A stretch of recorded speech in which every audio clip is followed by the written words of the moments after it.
Hey everyone, here we are on a Wednesday, another beautiful day in Pittsburgh, Pennsylvania, and looking to do some gambling. I think today we'll be taking care of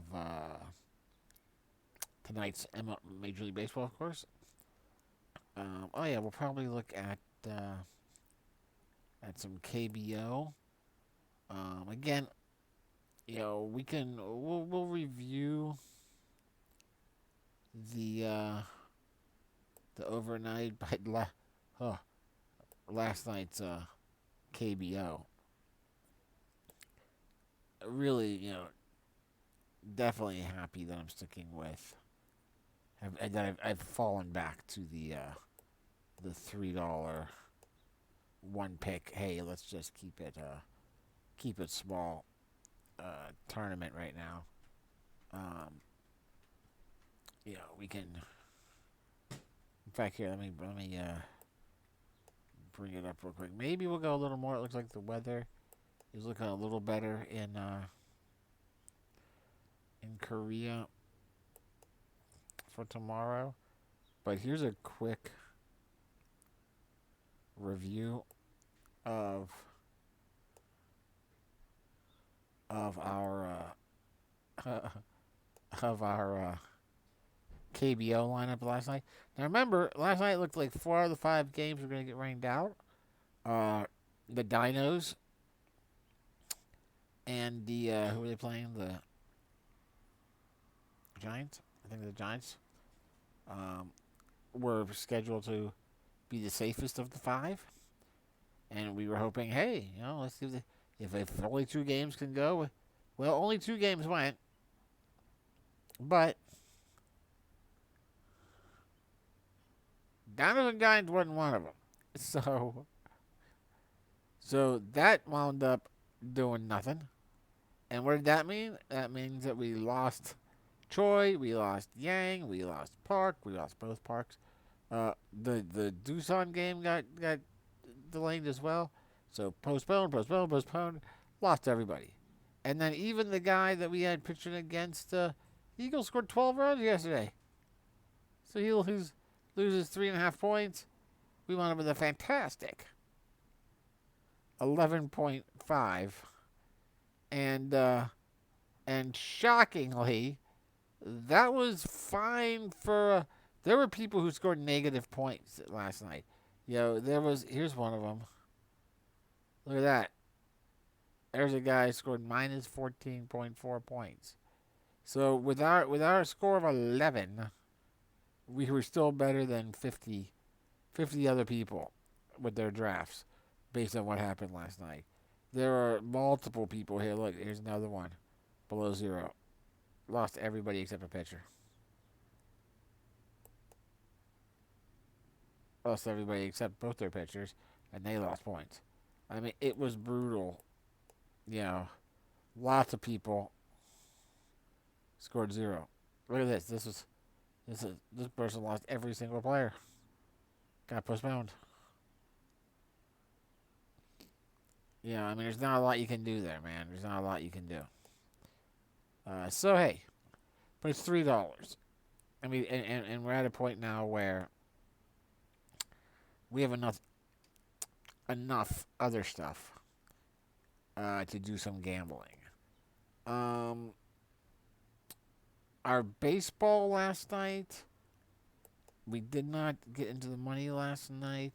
Red Sox are killing people, man, and not in a good way. Not like Chan Moku, who murders everybody. The Redskins are just getting Redskins. Red Sox are just getting murdered, and are not scoring runs the way that it's anticipated. So, so I'm sure a lot of people will wind up switching away from them, and I'm sure they'll wind up going crazy at some point. I might throw in a couple, 2 lineups tonight. Um, and I might go with another Red Sox stack just for the hell of it, because I'm assuming everybody's going to jump ship on the Red Sox at this point. Um, so why not go with the stack for them? But that won't be my primary stack that we run into.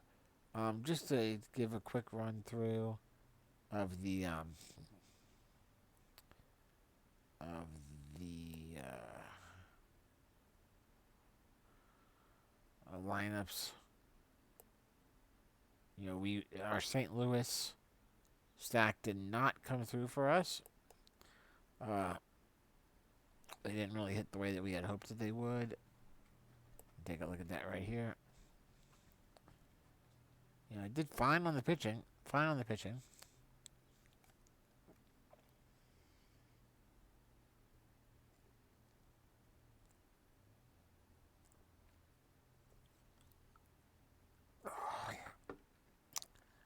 But St. Louis, not good. Here's the Boston stack. Pillar did fine. Right? I mean, he did fine. But Martinez, I'm pretty sure Martinez at one point struck out with the bases loaded. That's not good. Bogart seems to be injured now in some fashion. You spent 5,100 on Devers. You're hoping for more than 10 points.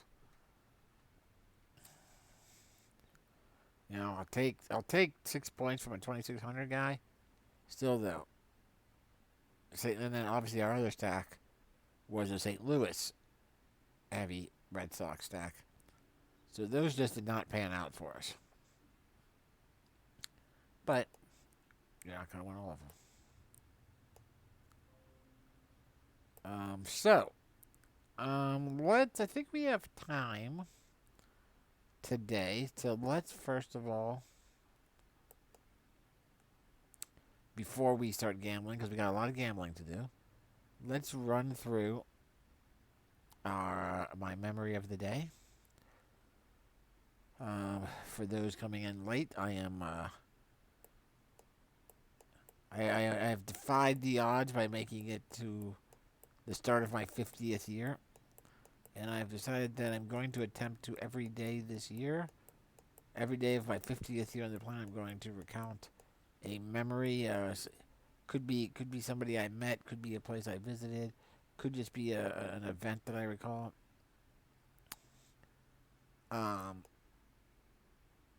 So here's my memory. This is July 29th. This is day 23 of 366.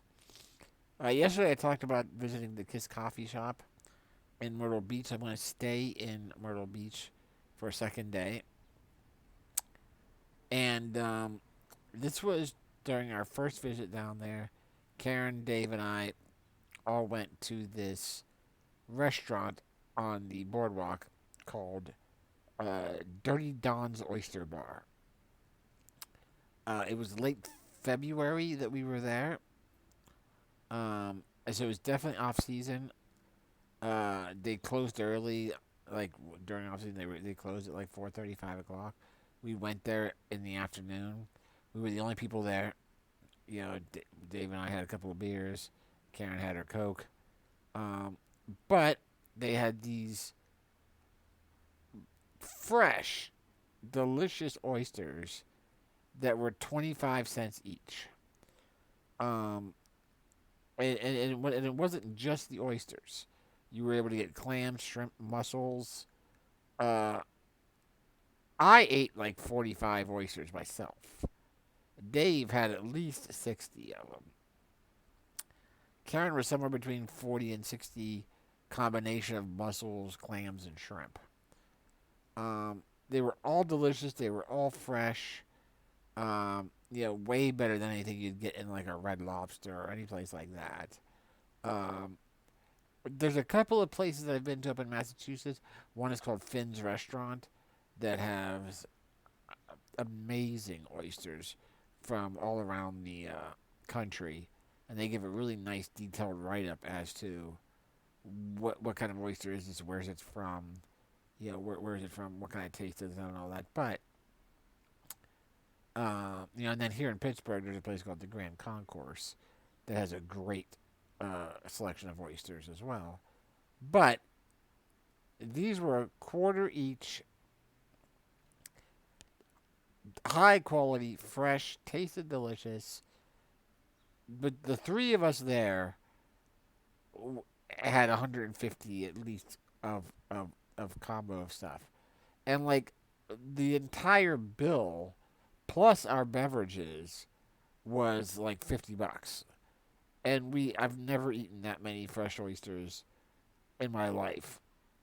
We gave the guy a great tip. He was super happy because we were the only people there, and we were like, anywhere else we would have went, we were looking at a minimum $150 bill. Even like at the Grand Concourse on Thursdays, they have, a dollar, a buckashuck they call it, buckashuck oysters. But if we would have eaten that many, well over $100 plus drinks. But yeah, including our drinks. So if you're in the Myrtle Beach area and you happen to be there during the off season, I don't know if they have the same kind of deals during the busy times. But look up Dirty Don's Oyster Bar on the boardwalk at Myrtle Beach, same boardwalk where the Sky Wheel is, and go there because you'll have an unbelievable meal of fresh oysters, mussels, clams, whatever you want. And that would be my memory for the day. And now we can move on to some gambling. Now let me see. I've already got us lined up for a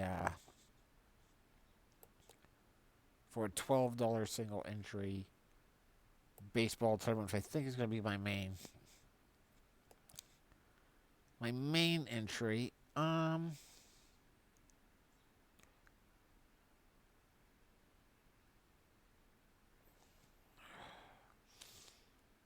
see. Do they have any other? Maybe I'll enter one into. Let's see. What's this? What's the top prize here? 2,972 people, $4, 20-person max, 20 entry max. Maybe I'll enter one lineup into that, or maybe I'll enter two lineups into that. Maybe I'll enter three lineups into that. I think I'll enter. I think we'll enter two lineups into the four-seamer.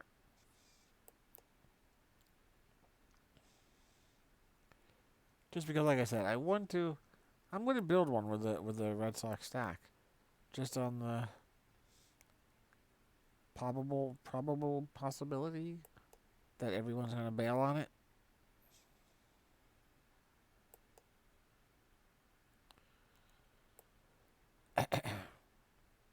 And I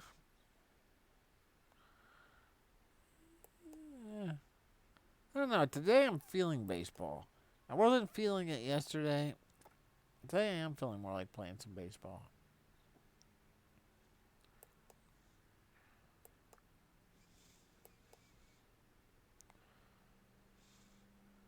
Let's see, any other lines? I'd like to get maybe one more single entry.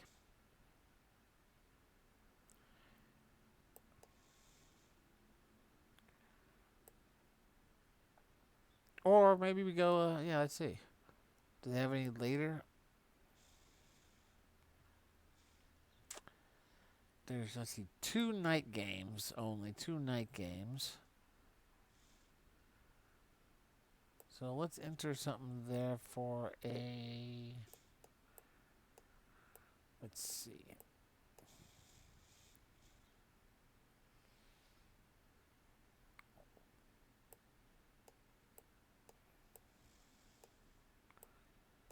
They don't really have any.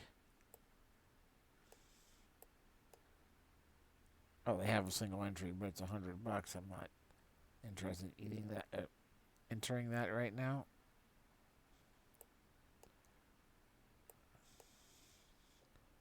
$50. Oh, there's a $12 single entry for the night game. All right, we'll do that.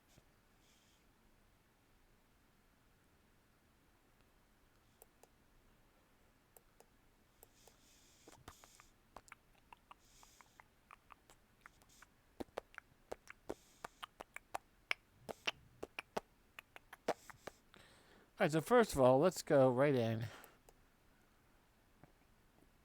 and start building ourselves a real lineup, not one that we're necessarily gonna go with the Red Sox build just for the hell of it. Um,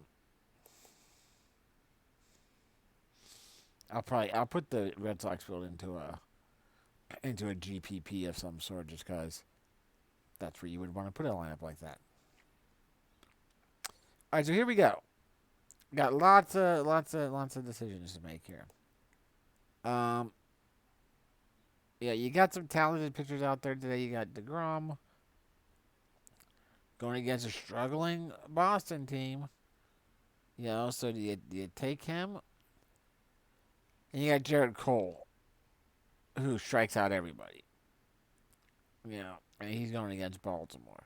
You gotta like Jared Cole. But again, probably everybody's gonna have him. But in a single entry, that's not no problem with that.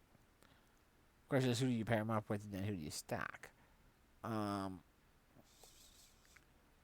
Looking at some of the individual hot players against pitchers, the starting pitcher for Detroit is Matthew Boyd, and Whit Merrifield, the second baseman for Kansas City, appears to have historically done very well against Boyd. He's faced him 39 times in his career, and he's got 20 hits. So he's batting .513 against them. 8 of those 20 hits have been extra base hits. No home runs, but still 8 extra base hits. Plus 2 more walks. He struck out 6 times, but he hits them. He hits them well. So I do like that. I do like a Whit Merrifield in at second base. Who else do we have here?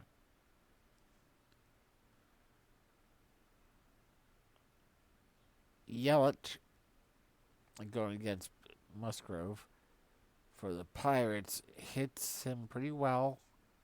385, 13 times at bat he's faced him. He's got 5 hits, 1 home run. That's all right. Joey Votto for Cincinnati. Oh, but that's a 6:40 start, so that won't be here. That won't be on the slate. If you're playing an earlier lineup, though, Joey Votto is 11 for 28 with 3 home runs against Kyle Hendricks in his career.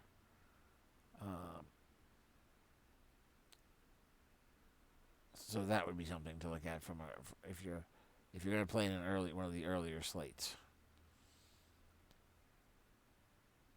So let's see.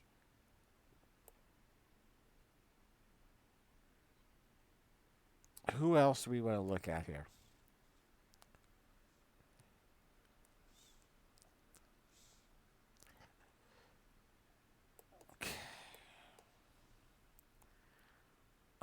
Paddock is another good option. San Diego at San Francisco. Although San Francisco, I think, has been surprising some people with what they've been doing other than that first game.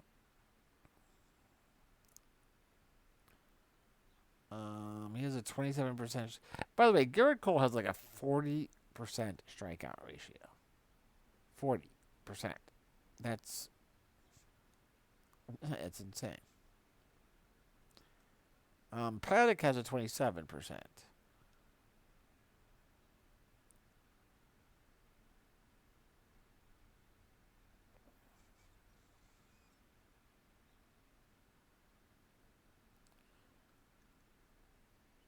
So it's hard to pass up Cole, especially in a single entry matchup. 11d4. That's a lot. Um, And then you got DeGrom too. Obviously, there's no way. Well, I mean, you could do that, but that's gonna take up half your salary and leave you with 3,000 something left. Yeah, which is not. You're not gonna do that. It's hard to get past Cole. And if you go Cole, you're probably gonna look for a money saver somewhere. I'd love to be able to fit Paddock in there.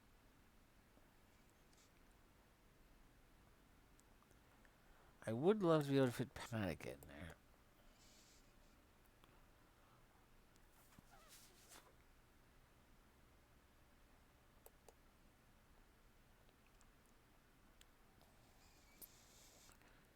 Andrew Heaney.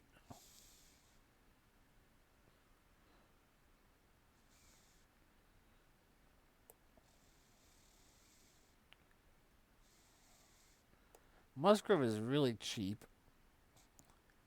I mean, he does have a couple of guys that hit well against him, but you could definitely look to him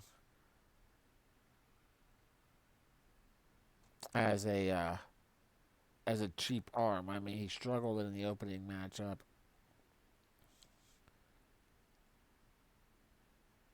But the weather is here. It's beautiful in Pittsburgh today. Could be a good sign. Could be a good sign. Quato. I'm on. This guy's Quato to me. Quato. Um, he's another option.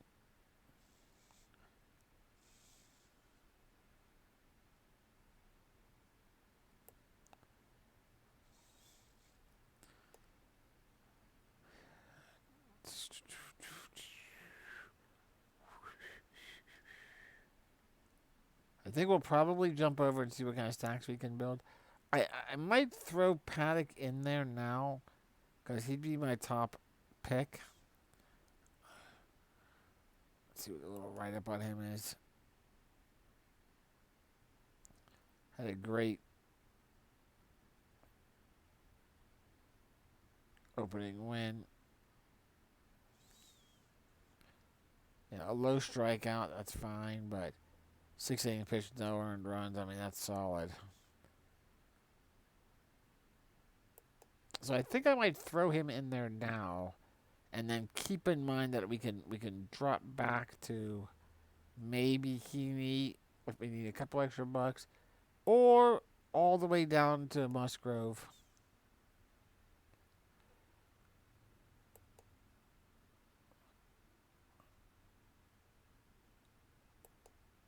I mean, let's see, Yelich and Ben Garrell both hit him pretty well. They've each only got one home run. Then they both have 4 strikeouts, and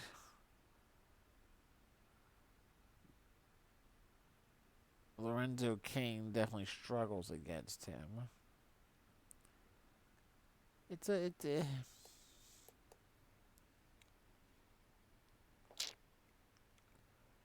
you know I don't know. Something is pulling me from Musgrove right now. Damn it.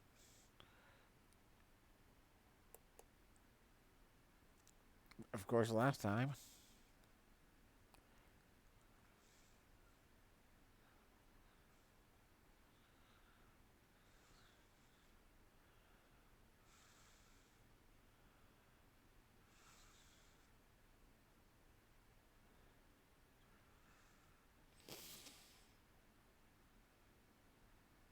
I mean, he got 7 strikeouts. That wasn't a horrible outing, man. It wasn't a horrible outing. He gave up the 2 home runs, so that sucks.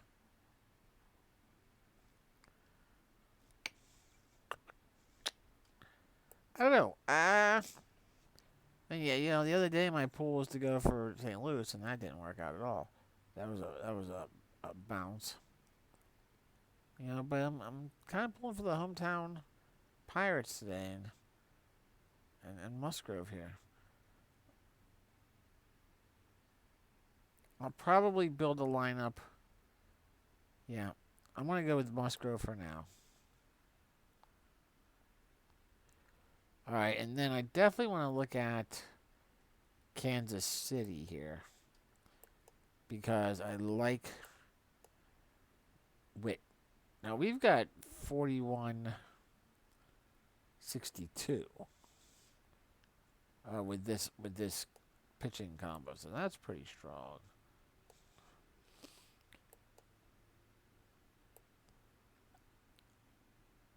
So let's see. I like Witt.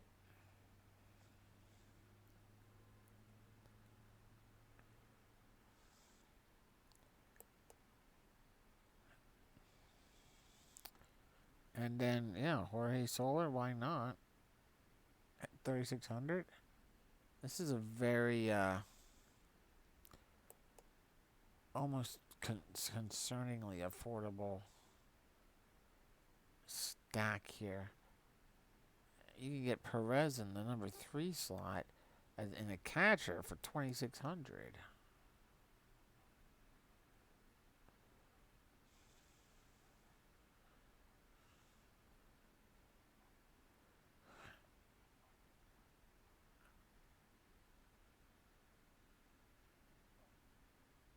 And then the question is,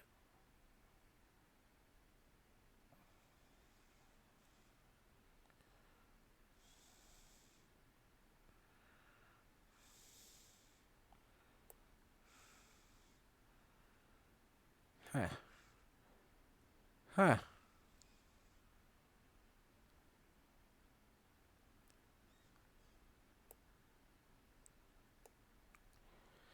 Take a better look at Boyd, huh?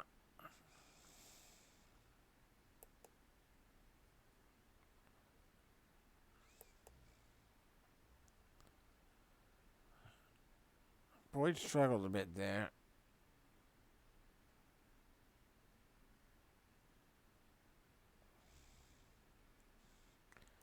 Yeah, he struggled a bit on his first opening.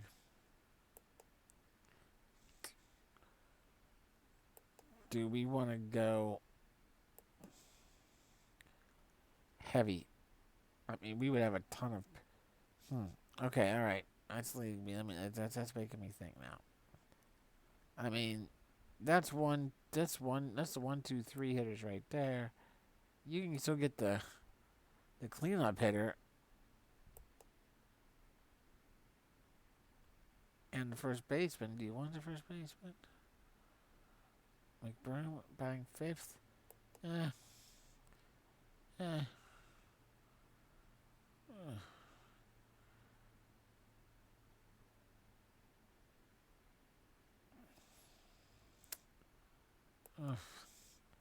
Don't know that we need him there. Uh,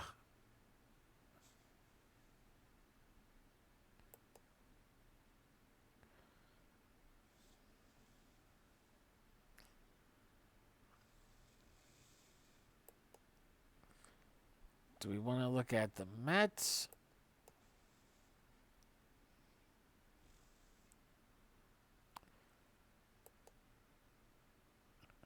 The Mets are going against that Eovaldi, Nathan Eovaldi.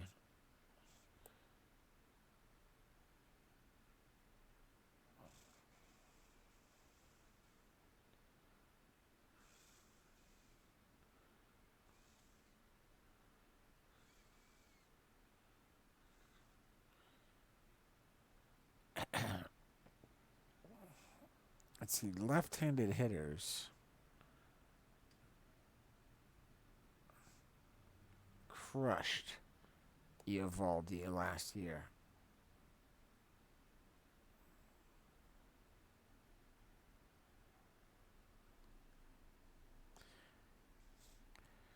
Who can we fit in?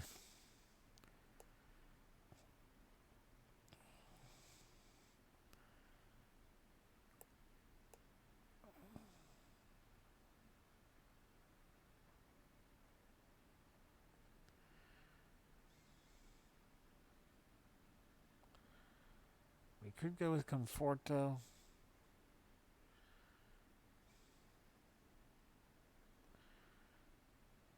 Could go with D. Smith. I mean, if we ran that way, if we ran with with Conforto and Smith, we'd have a ton of money.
Well, I don't know. I'm not sure here.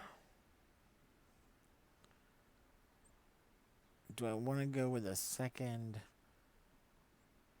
I'm not feeling McBroom here, batting fifth. But I might feel him in as part of my other stack with Boston. I could maybe go with a Boston Kansas City stack. Or the Kansas City stack's unbelievably affordable.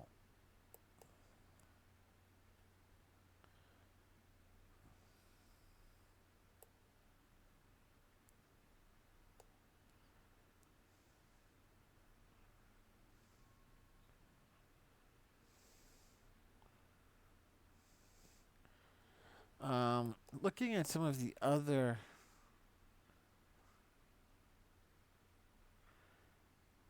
hitters here, Cron at first base is definitely a hot guy against Boyd. You know, he's batting 357 lifetime against him. It's only 14 at bats, but it's 5 hits. 3 of them are extra base, 2 of them are home runs. It's hard to avoid Cron at first base. You need him. You want him. You put him in there. That leaves 3 positions with just tons of money, which really makes you want to just go, hey, you know, do we bounce out of there and instead go with Paddock that we were looking at? Throw Paddock in there? That still leaves us 486.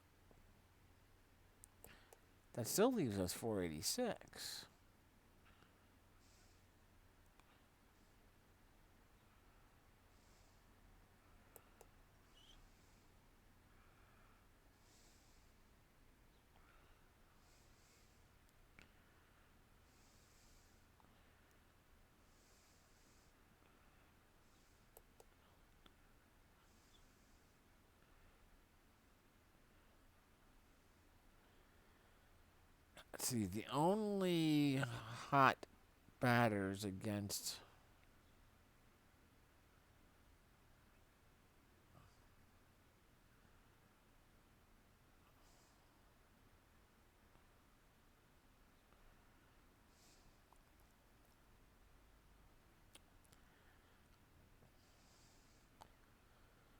that would fit into what we're looking for here is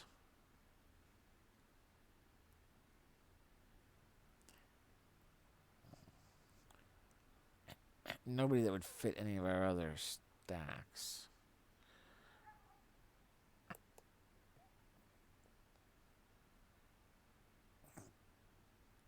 Ben Gamel, he bats eighth. His career against Musgrove, he's faced him 11 times. He has 4 hits, 2 extra bases, and a home run. Yeah, do we go with a mini Milwaukee stack? Go with Gamel. Go with Yelich.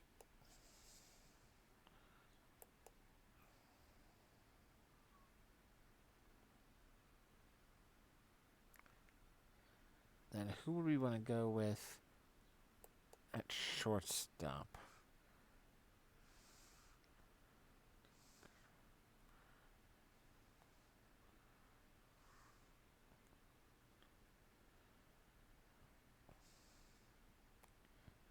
We could go with Goodrum.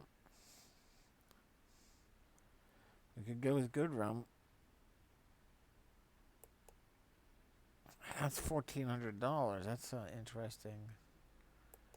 It's a lot of money, yeah. But hey, I've said before, you can't get too wrapped up with saying, "Oh man, gotta spend all my money. Gotta spend all my money."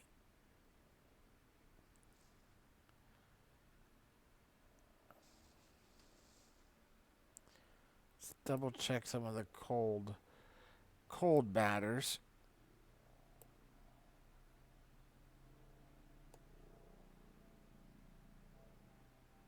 Let's see, there's a couple of Detroit guys that are cold against Duffy, Maben, Candelario, Jacoby Jones.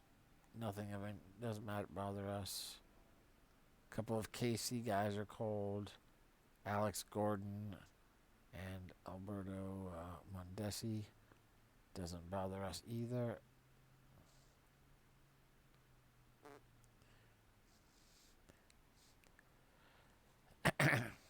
I kind of like this lineup. I might just go with it and see what happens, leaving a lot of money on the table.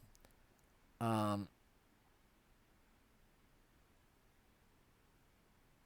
let's see what happens there. I mean, I like Jared Cole. I like Paddock. I like both the pitchers. So we can see how that goes. I'd say if you're looking to lock in somebody, you gotta lock in Jared. I'm liking the Kansas City stack. Merrifield crushes Boyd. Yeah, and he's got a good. It's a good sample. 39 at bats, 20 hits and 39 at bats, 8 extra base hits. That's solid. Um, that's not necessarily oh, he's only faced them 10 times or 11 times. No, he's faced the guy 39 times and he's hit him 20 times. So you get that, and then if you put in the guys around him here, hope for a shootout. Hope for a shootout in Detroit. I like the Kansas City stack. And then I am going to go with Yelich and Gamel here, but I do think that I'm going to go with a different stack, going with Musgrove as my backup pitcher. Musgrove's an option for sure. And then obviously, if you figured out a way to go with Cole and DeGrom, which we probably could do. I mean, we could definitely do it if we decide not to go with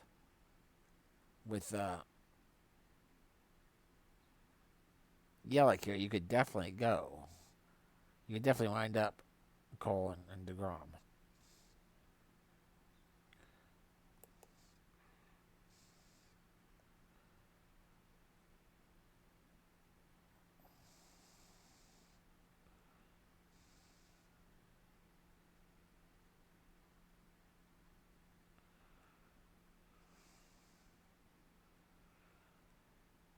So yeah, he went five innings, but got 8 strikeouts in those 5 innings. Only gave up 1 hit.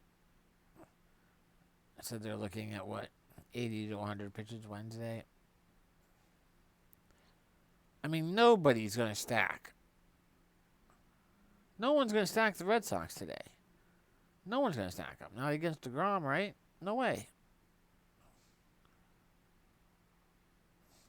So I'm probably going to throw that in for one fun big time GPP. But yeah, so my suggestions are lock in Cole, and then I really like the Kansas City stack. I think Merrifield's got really good history.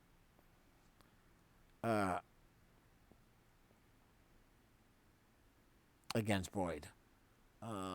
So you lock in Cole, lock in Merrifield, look at building a bit around Merrifield to hopefully get some guys to drive him in. So I'm going with looks like a 4 stack on Kansas City and then 2 mini stacks on Detroit and Milwaukee.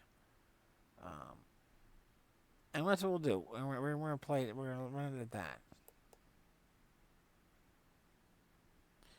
All right, but now let's go ahead and grab one of these. Just a big old tournament GPP.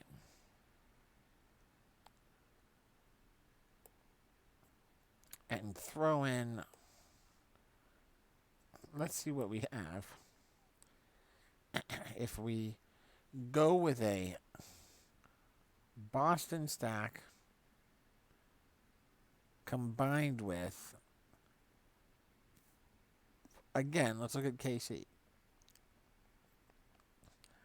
If we go with KC again, and we go the same thing, we go Merrifield, Solar,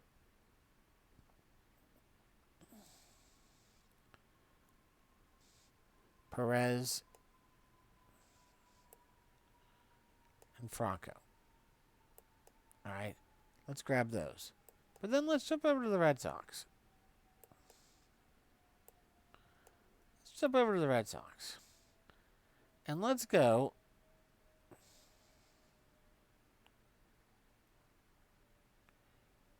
Let's see here.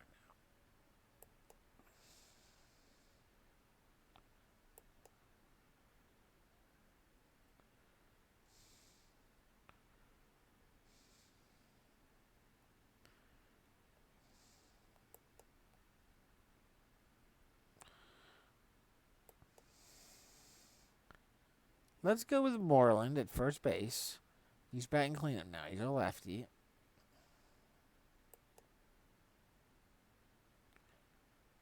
All right, so we go with Moreland. Don't have room for him.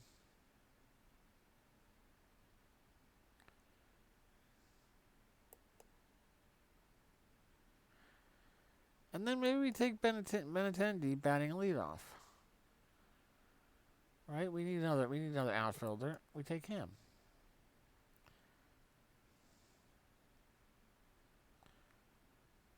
Then we take Martinez. We throw him in there.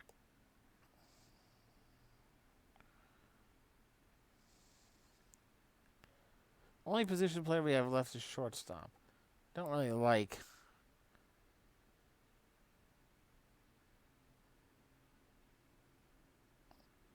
either of those options, really.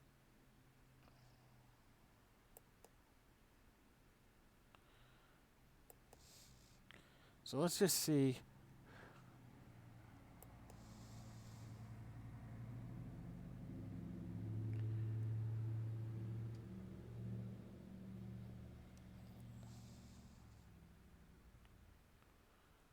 Who do we want to go at shortstop?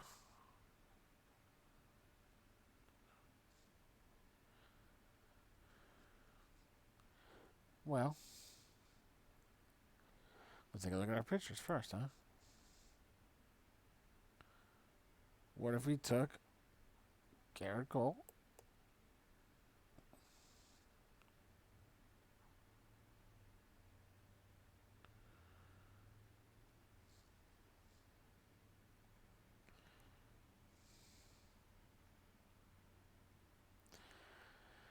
We're going to have a Cole DeGrom stack here. Not here.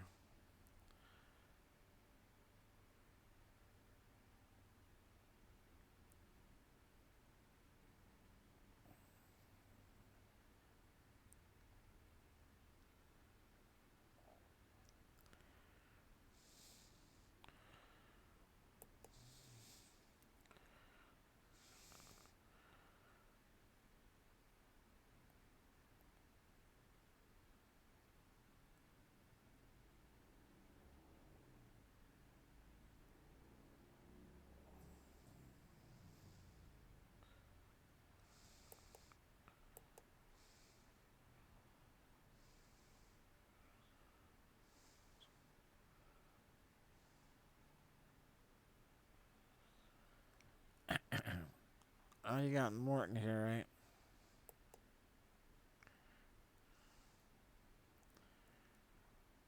Or you go with Paddock again. Now, if you go with Paddock, you got money that you can buy whoever you want to at the shortstop position.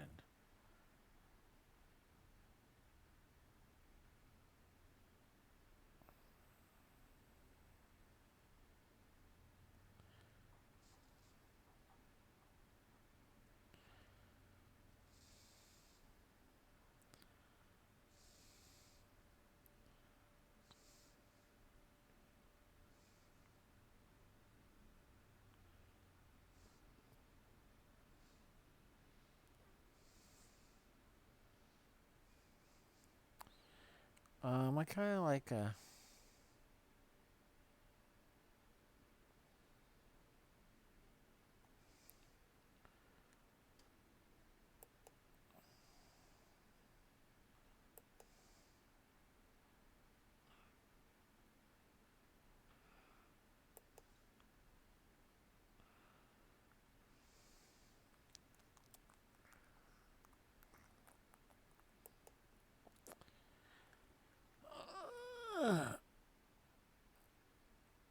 I wouldn't mind going with Goodrum again, actually, but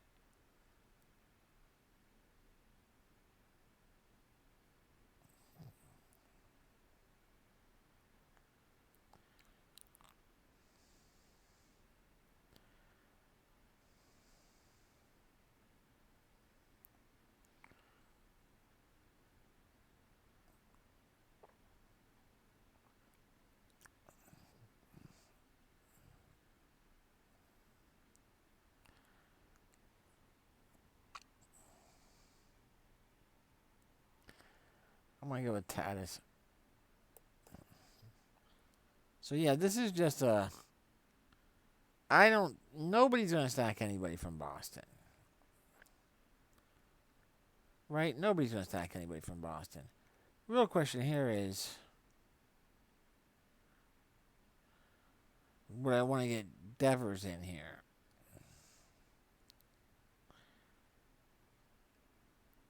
You know, Devers is a lefty, right? Yeah, he's a lefty,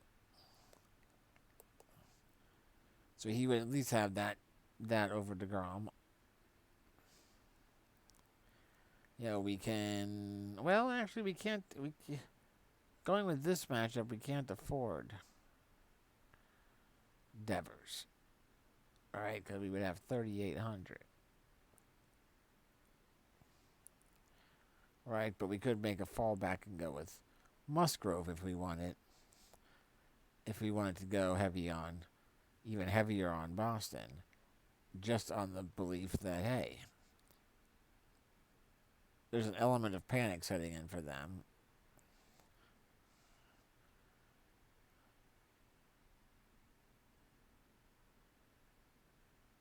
And if they do have any kind of success, not many other people are going to have them. So I'm going to do that then. I'm gonna drop Franco. I'm gonna drop Paddock. I'm gonna switch Paddock over for Musgrove because not a lot of people are gonna have him either. And then we're gonna go with Tatis. Where is he? Oh, not Tatis. Or you want Tatis? Whatever. Yeah.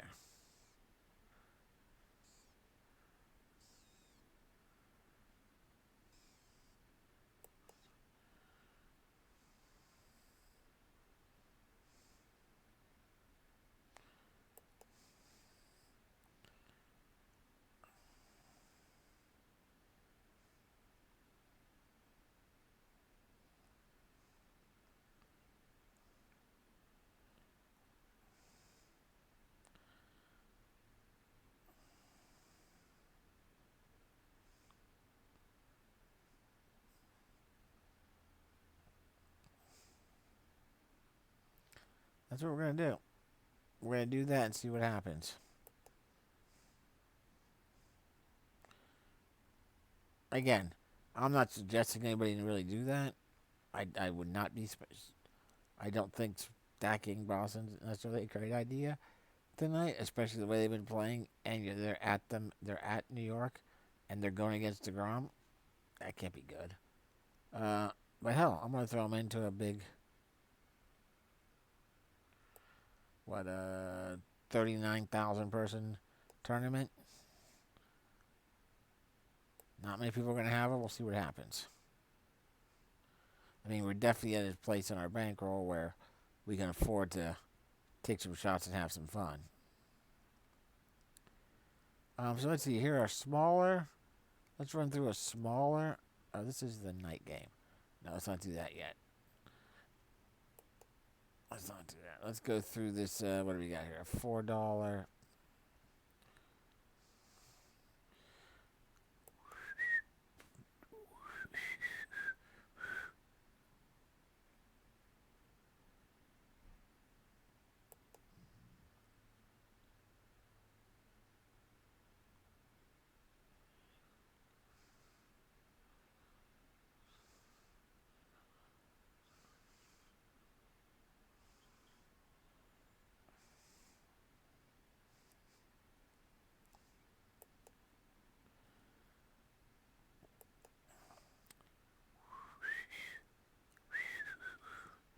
Let's just go with a. I got two of these $4.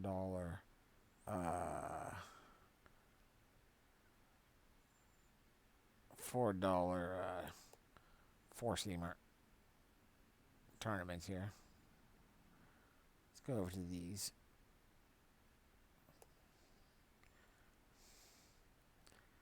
I'm kind of, again, if we take, let's just switch it over here.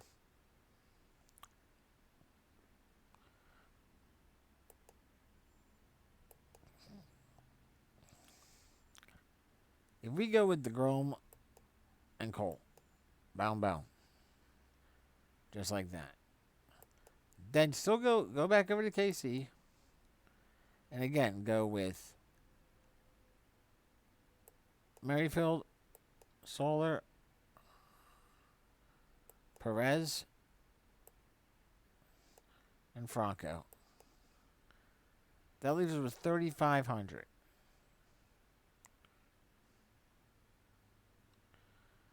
The question is, who would we want to place in that stack with them? Obviously you don't want to go with Boston on this one because you're going to go with DeGrom, and you're hoping for the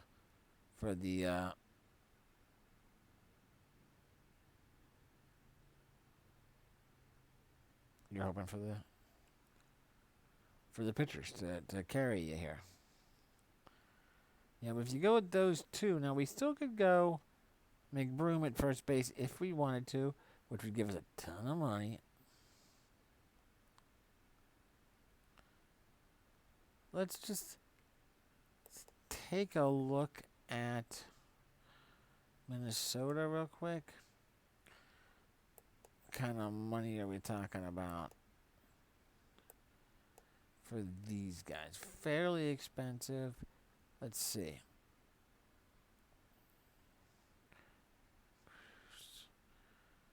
Polanco. Yeah, so we can't really afford a Twins stack. We know we can't afford a Dodgers stack.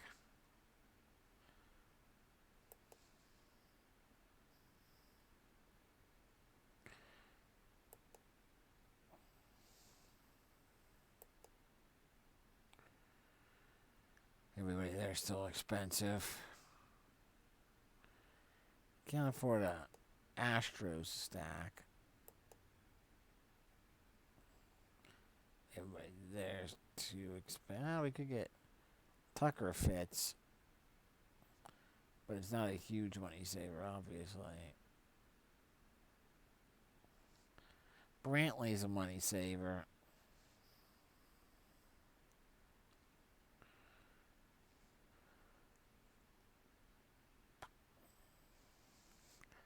But we're not going to be able to get the other guys in there necessary.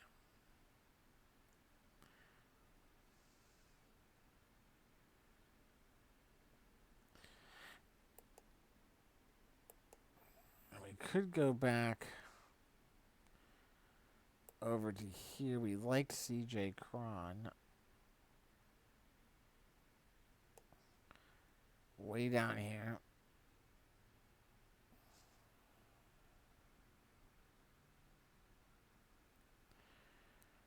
We could go Cron.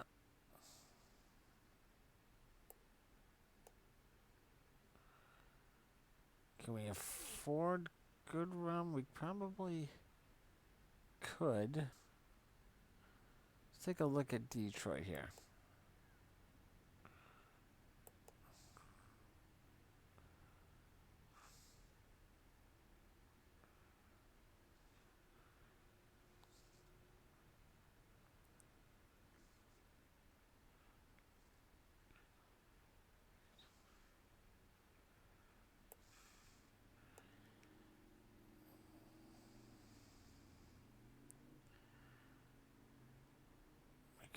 We can take Cron.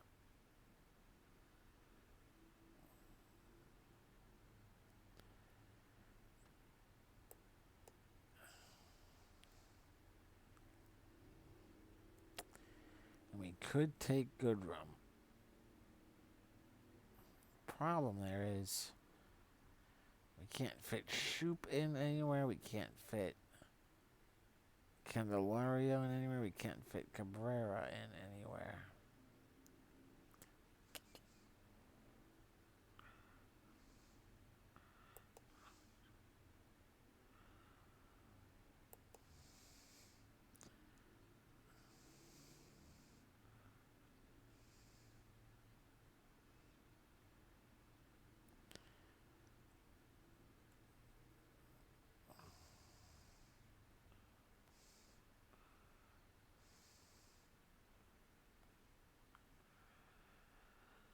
Right.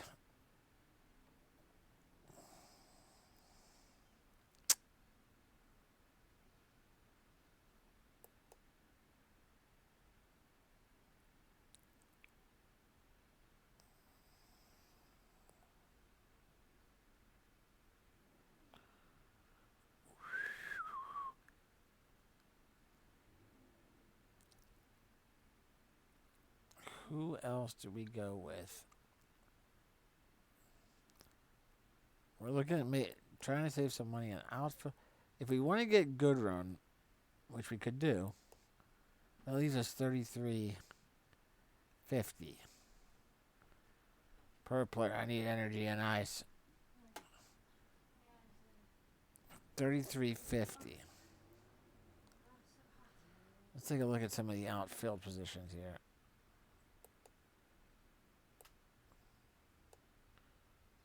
Trying to take a look at some value propositions here.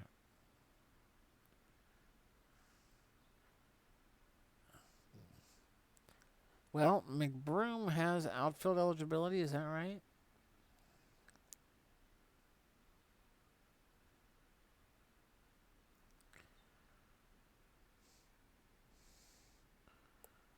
I mean, he's super cheap. He does have fuck it. We're going with McBroom. McBroom. And then you have 4,700.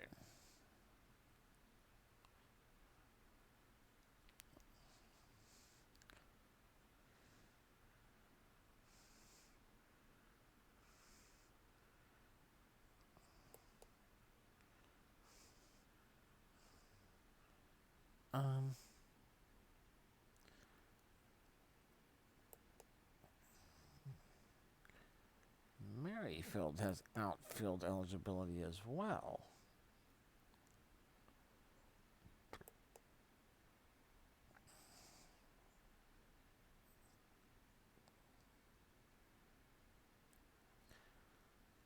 Does that change? Does that change anything up for us?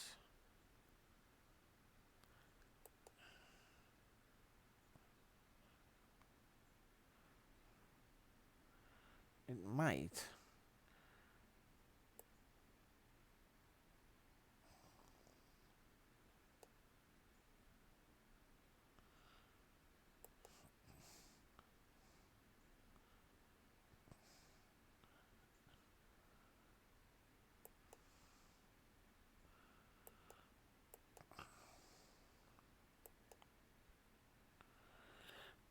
Shoop.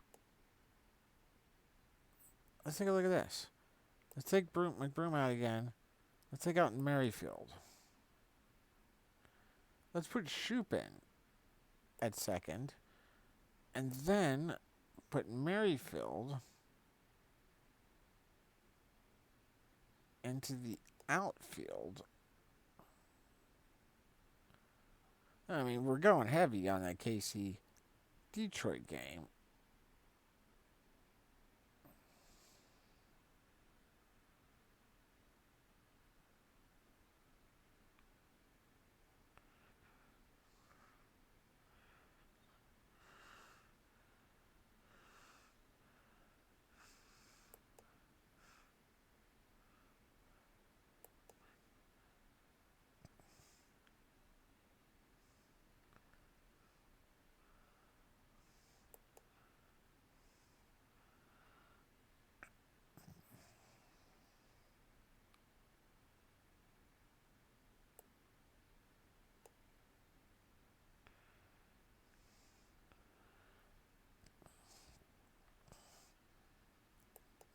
We'd be looking for,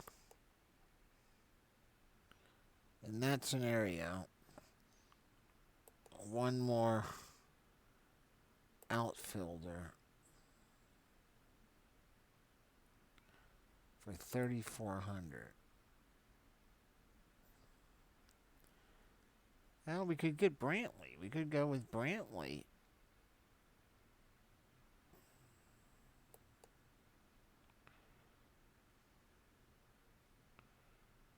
For Houston.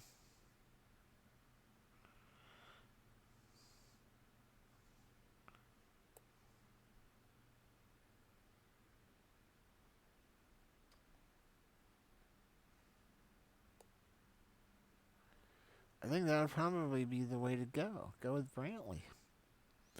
So this is an option if you're going to go with the top two most expensive pitchers, DeGrom and Cole. I mean, these two guys, combined, they can get you 50 points.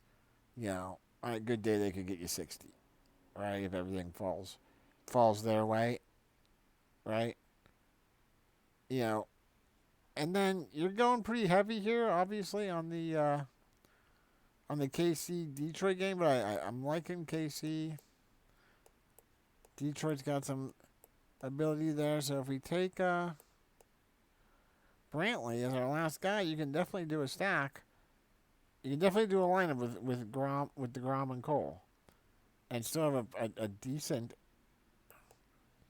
run there. Decent run.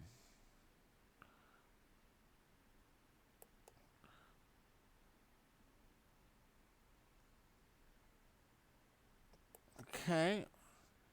And I think we have one other earlier tournament here coming up. Yeah, let's take a look at this other one.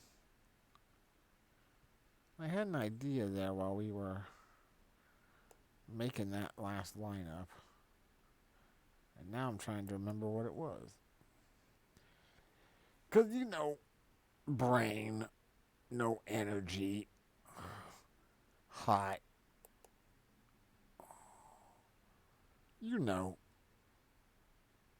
Brain, no energy, hot. What the hell was I thinking, man?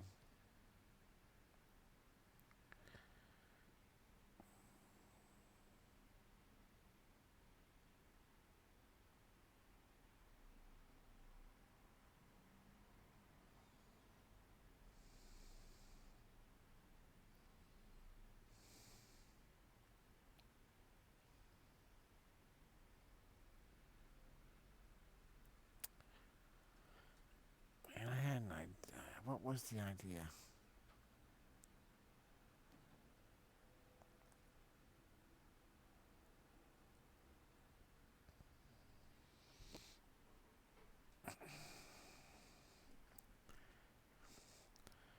Brian don't remember ideas sometimes.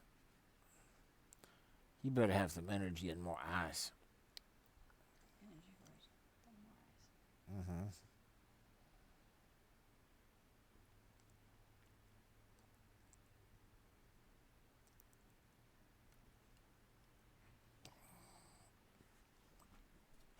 Oh, I think I was thinking about a Met. Yeah, about a Met stack. Yeah, yeah. That's what I was gonna do. Yeah, yeah. I was thinking,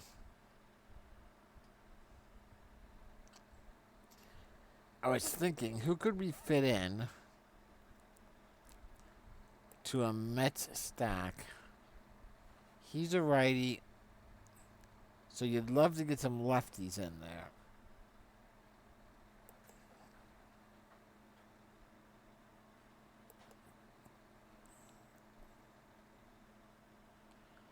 Although I do think that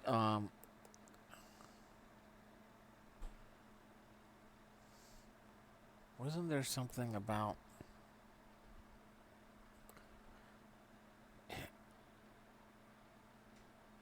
Evaldi here? Let's see. Oh no, he was hit really hard by lefties. Yeah. So let's take Conforto.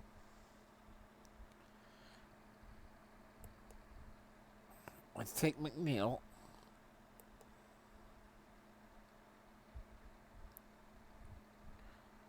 And then Kano, right? Is he a lefty, I think? Yeah, he's a lefty. Yeah, let's take Robinson.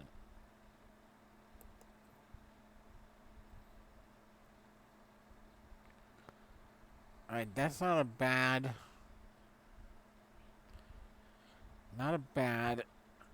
starting stack.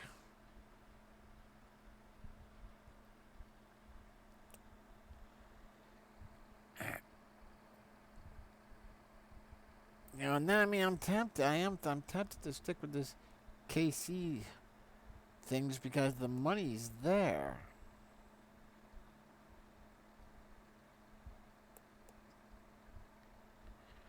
The money's there. I mean, you can throw Merrifield into the outfield. You can take Solar into the outfield. You can take Perez at catcher.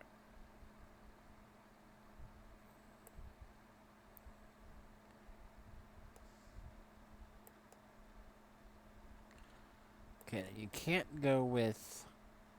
You can't go with. You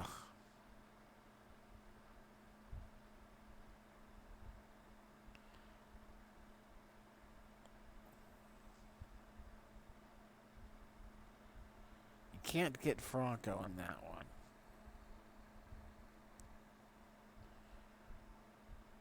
And you can't get Franco in that one. But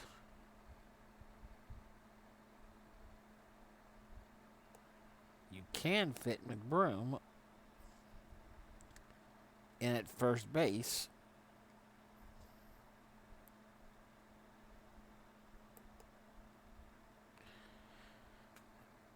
And then you got your shortstops.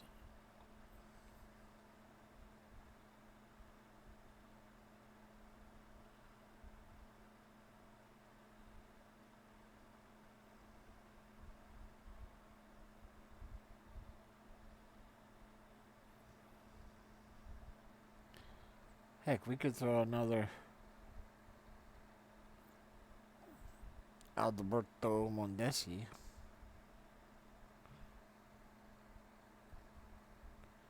in there at shortstop. Go with right full on stack there.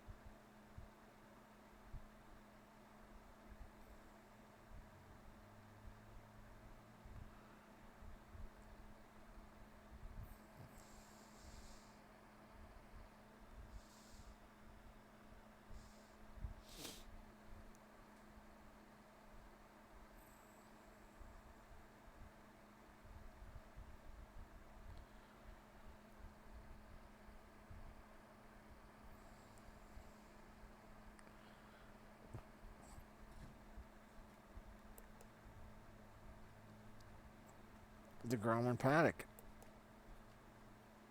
Boom. cold.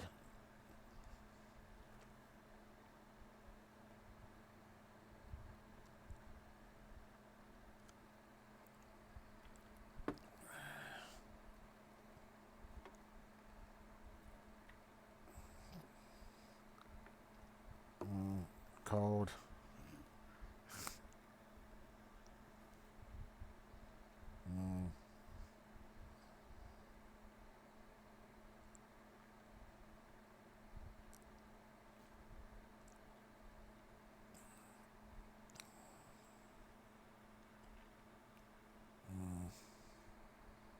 Good. So there you go. That should be a fun evening of games starting in about an hour. And then let's also look at a quick run through for the late night. 2-game late night. Late night 2-game thinger. 2 games on a late time. Alright, so we'll run through that. So on this one we've got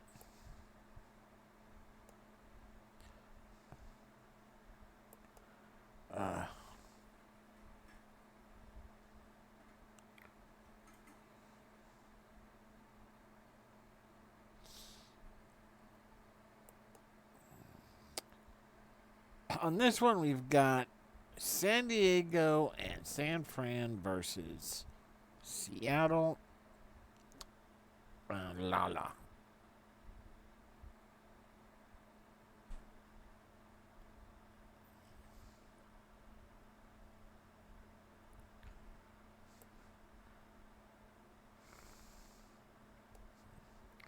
So I think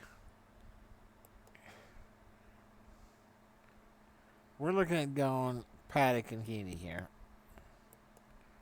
which is probably what most people will be doing. Now, they don't have all the lineups listed for everybody yet.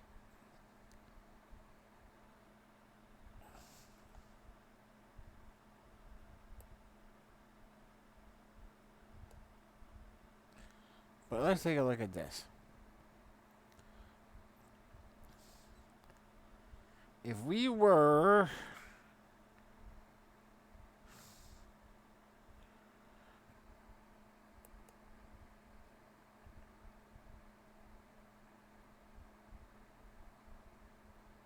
if we were to look at stacking some Angels here, we would obviously want to go Trout.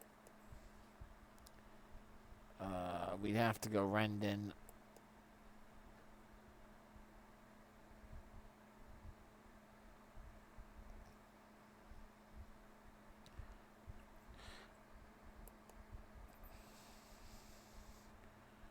We'd have to look at Upton.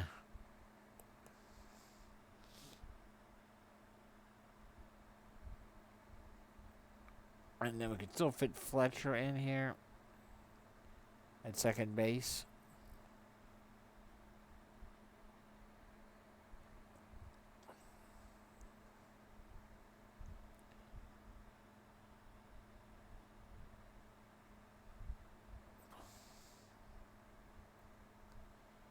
All right, that still leaves us open with Tatis possibly at shortstop. Let's see, can we afford everybody here?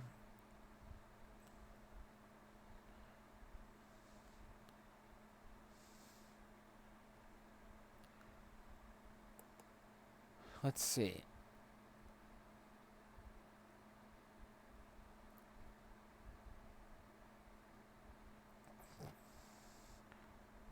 We could.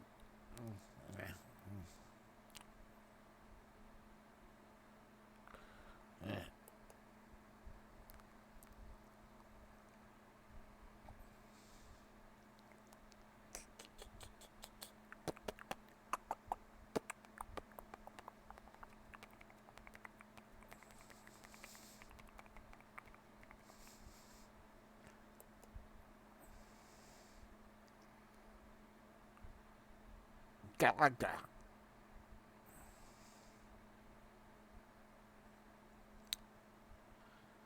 Now Myers, he hit a towering home run yesterday, and he seems to struggle against Cueto.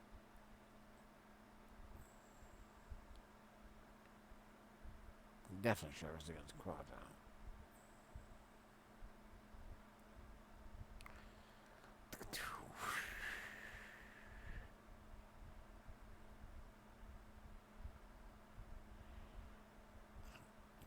Yeah, Myers is. He's faced Cueto 22 times. He has 3 hits. One of those 3 hits is a home run. And he has struck out 6 times.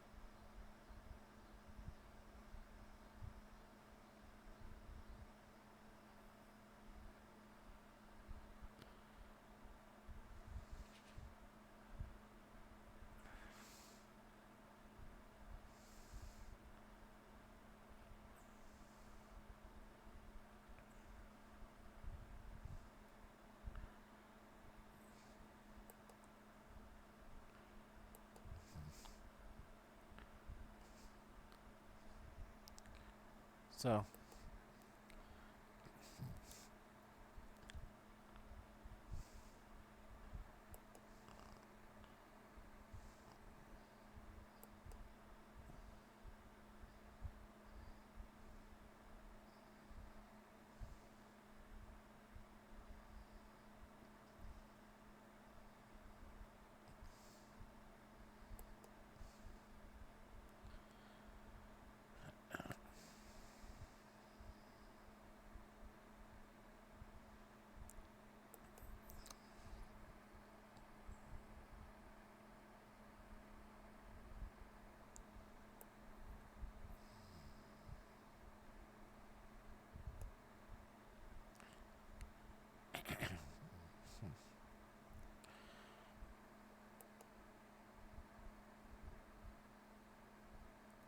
if we went catcher with Hedges, and then followed up by going with Tatis, that leaves us 3,800. You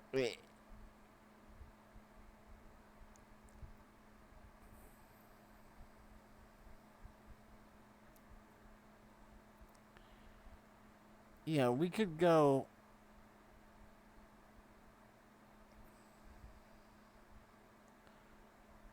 Hosmer at first base,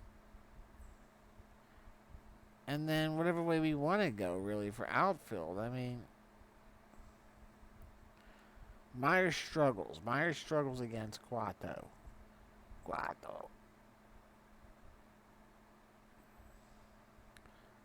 But we could go with Grisham. He's batting second.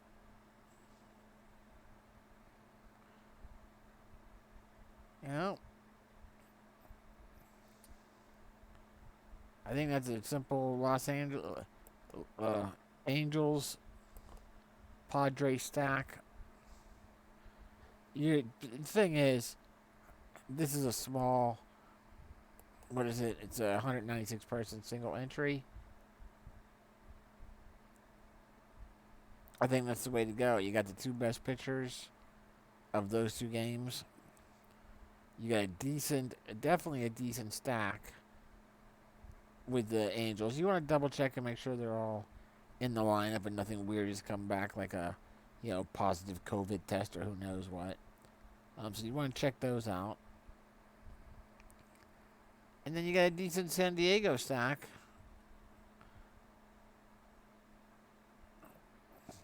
Let's run it.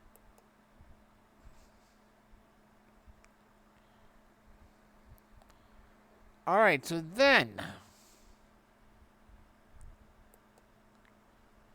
me clear a few things out here.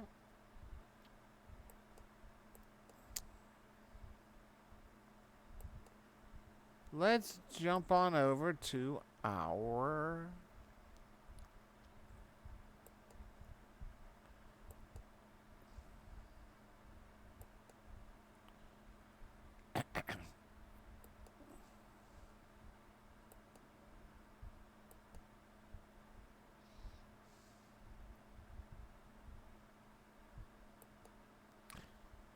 let's jump on over to our golf.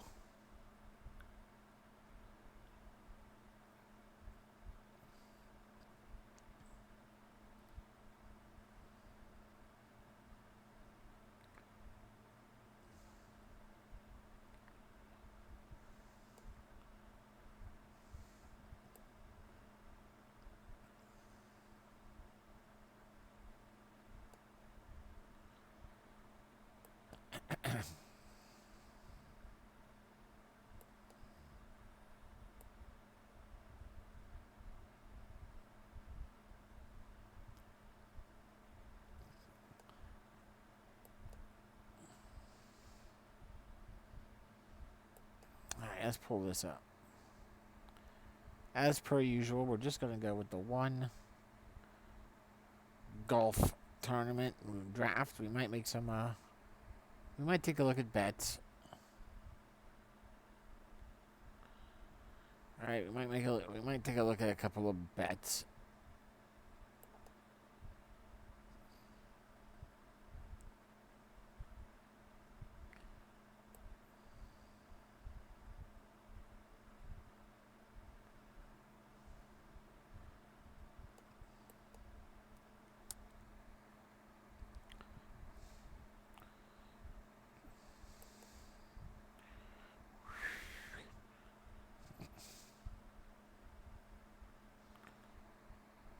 And here we go. All right.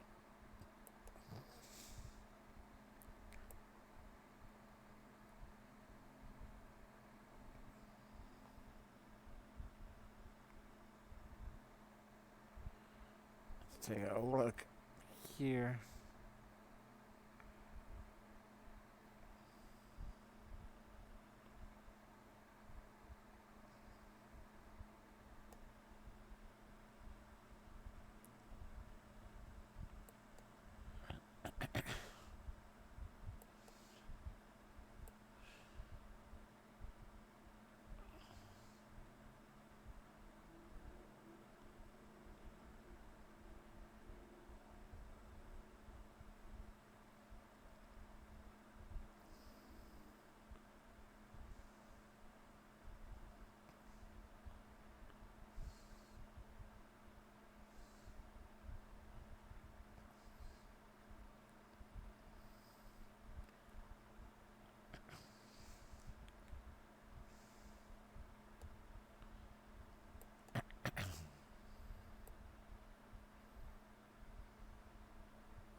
Chez Rivi seems to be a pretty popular money-saving start pick here. I really like, and again, this is meant shit as far as fantasy teams go, but I really like Berger. He has a really good history at this course. So I'm leaning towards taking him, and then looking at what if we throw Reevy here in.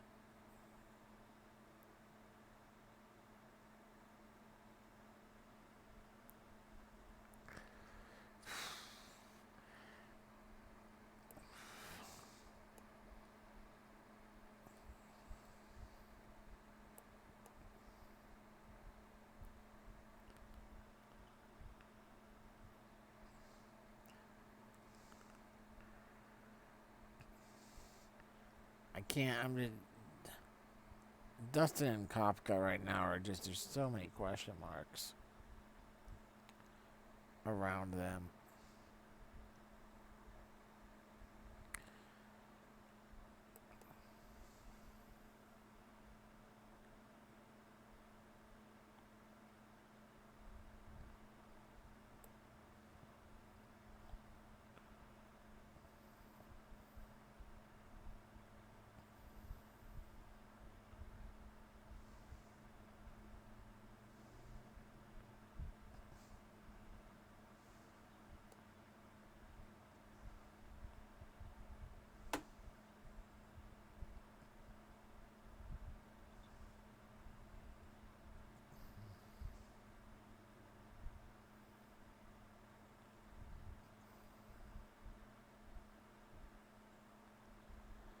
How much is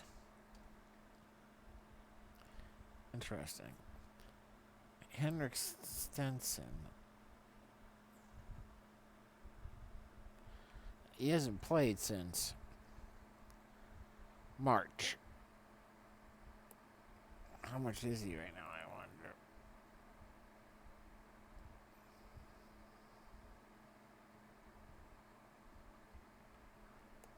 wonder? $76.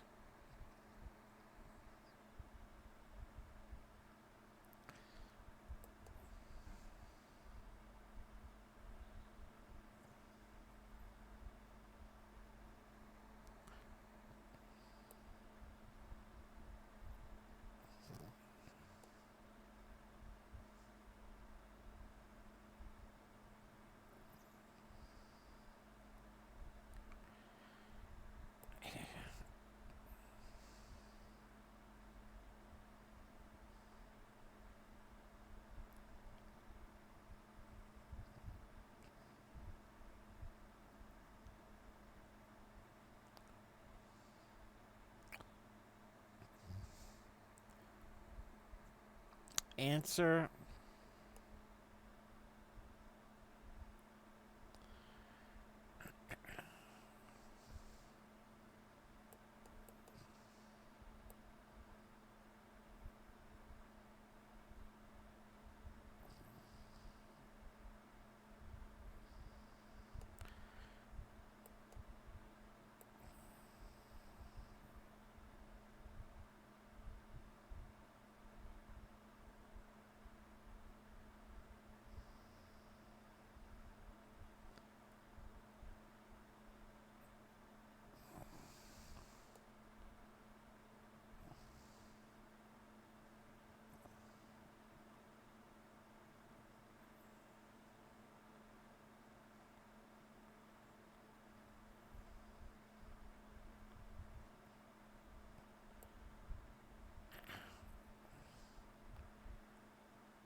Phil Mickelson.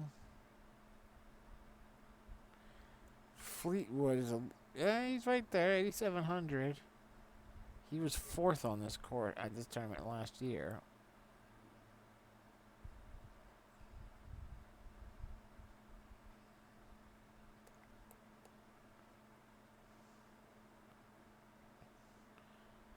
He has 3 top 15 since the restart.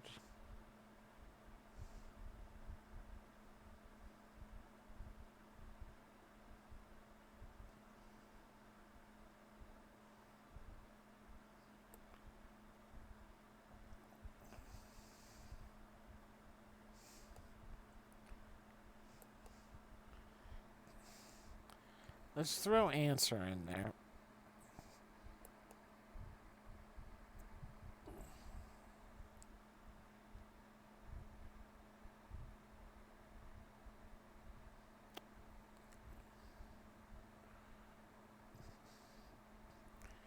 There's 3 picks left here. You know, part of me likes Stenson, but I don't. He's coming back. I don't know. I just don't. I'm not gonna trust it enough.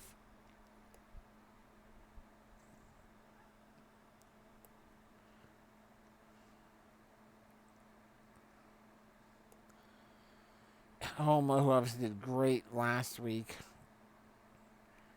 for us, is way down here at 7,200. That was a different course and a different field last week.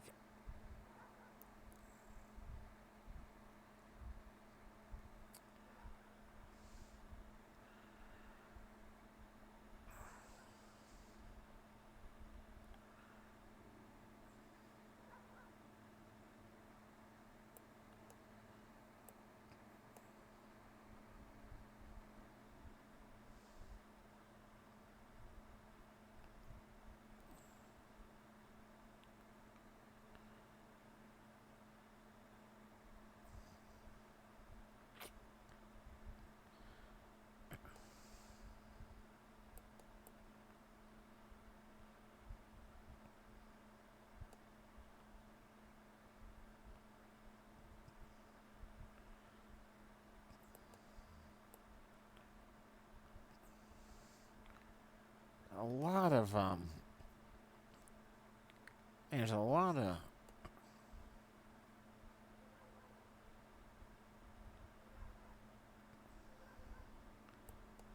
big disagreement on Deschambeau from some of the folks here.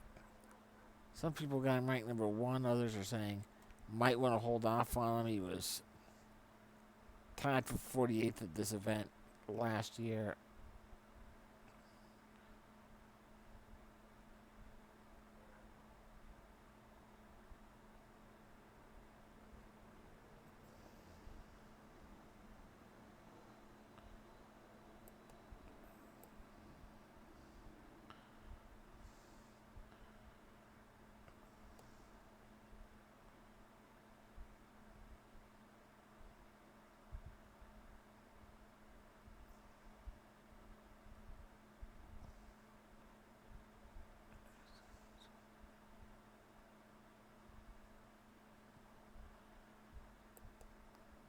I mean, Justin Thomas seems to be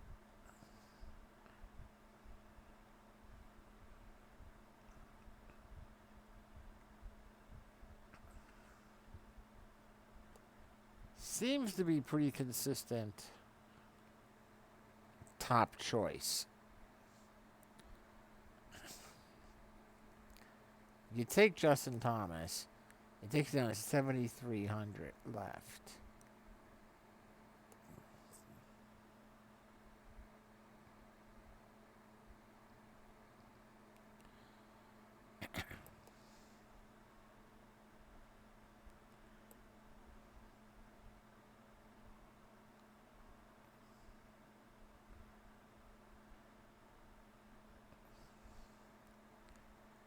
Yeah, and that's not going to be easy to.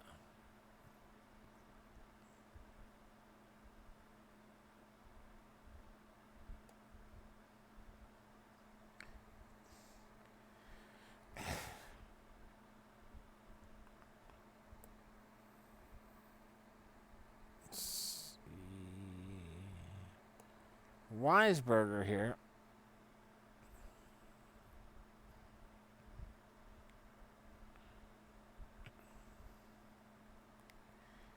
$6,500 last week.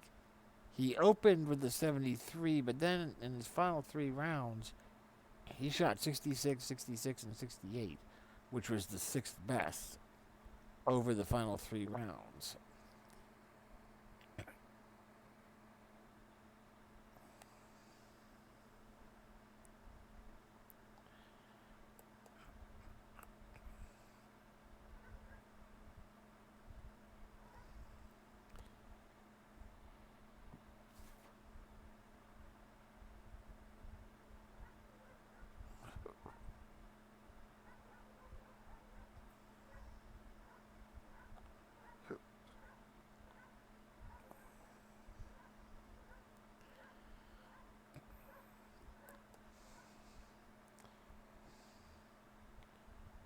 I don't think anybody else is looking at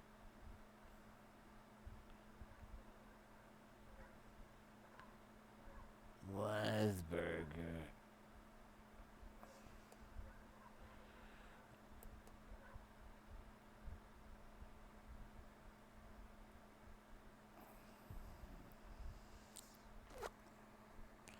If we took Weisberger, that would leave us with 8,100.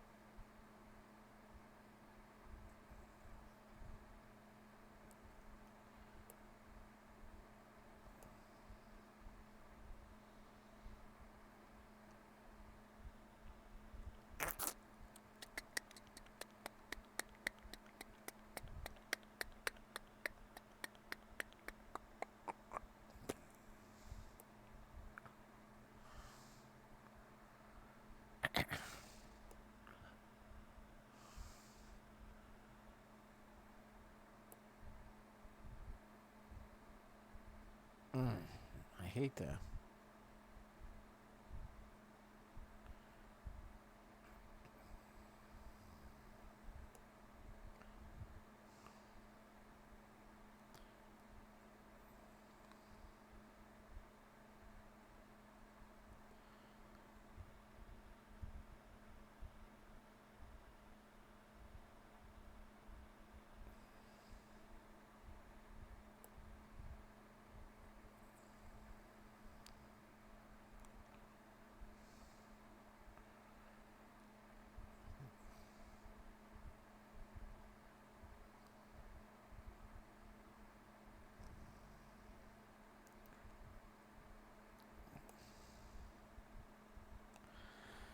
What is the deal with Nick Taylor?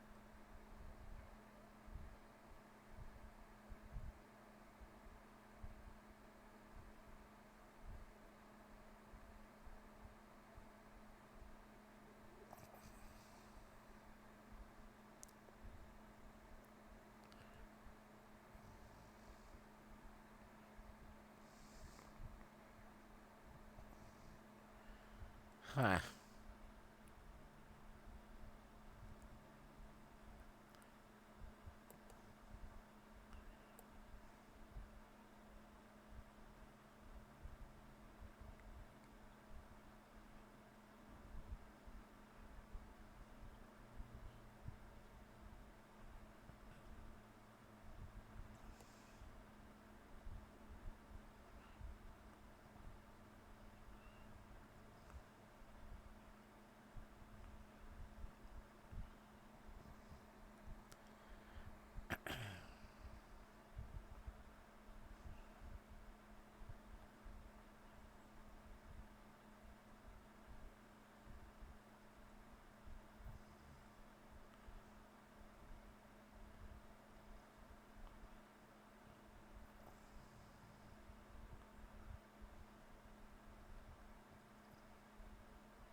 I definitely want to lock in Burger.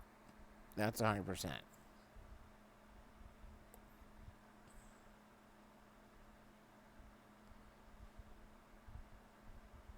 All right, Burger I want in there for sure. Justin Thomas seems to be the clear top choice.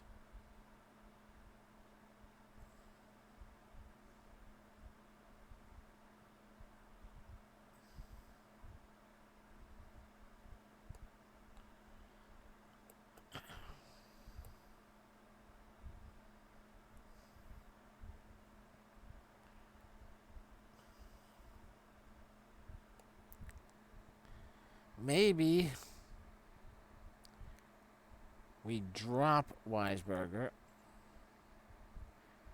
Instead,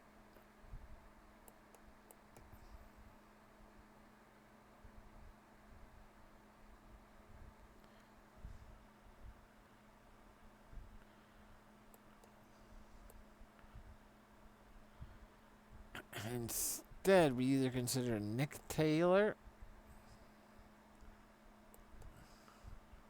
or Graham McDowell.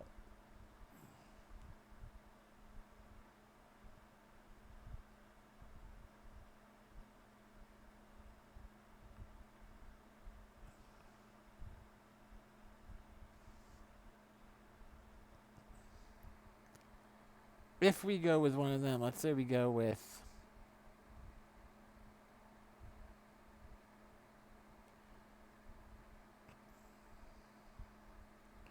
McDowell, that's 8,500.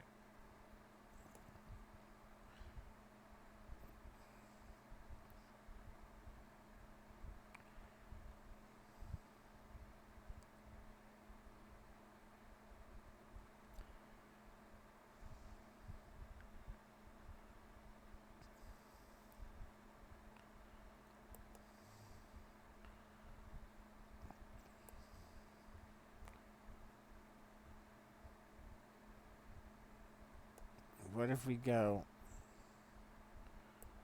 Weisberger, drop Reeve, shit Reeve,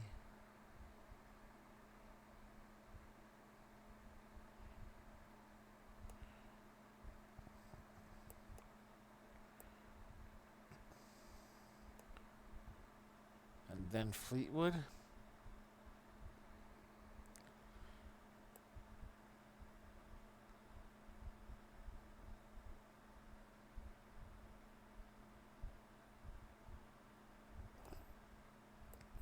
Fleetwood or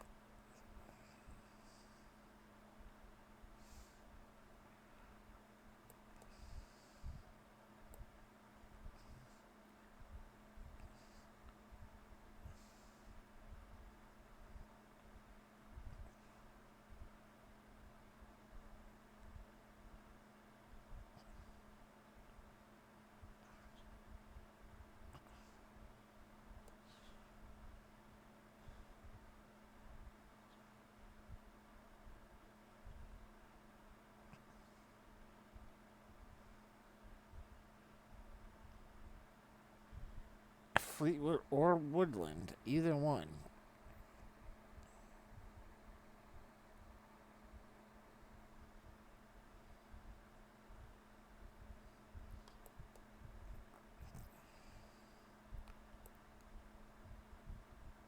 Probably Fleetwood.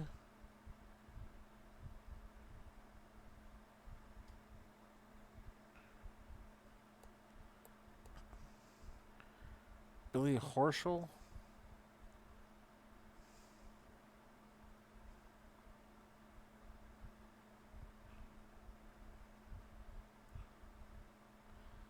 He was ninth at this event last year.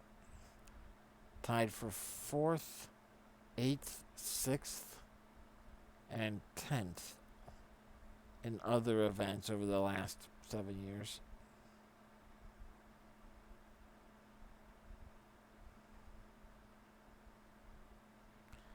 Horschel.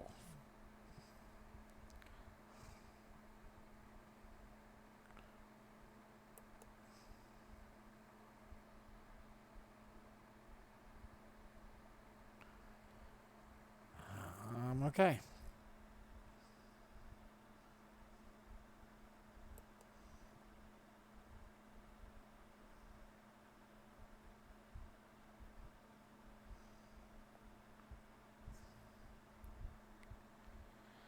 I'm saying, yeah, for me, definitely locking in Berger, Justin,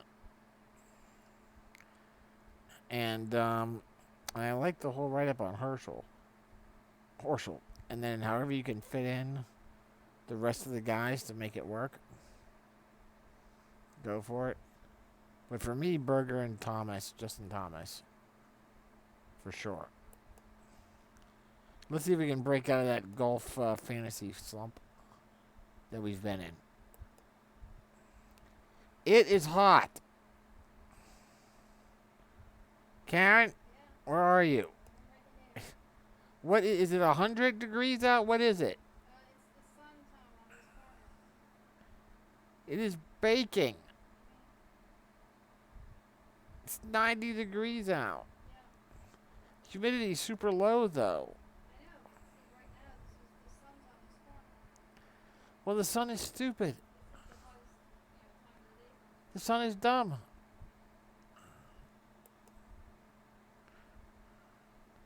It's a dumb sun. Sun dumb.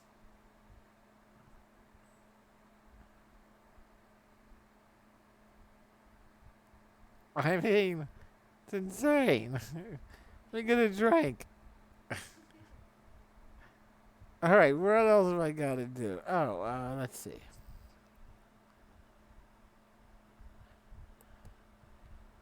Holy bejesus.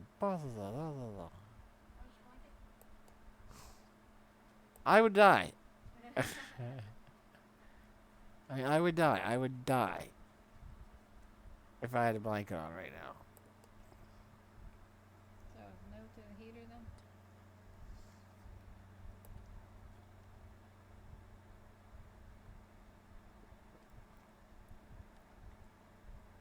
Yep, this is the worst time of day to be in the car. Or this room, anywhere really. Unless you're sitting on a beanbag in front of the fan.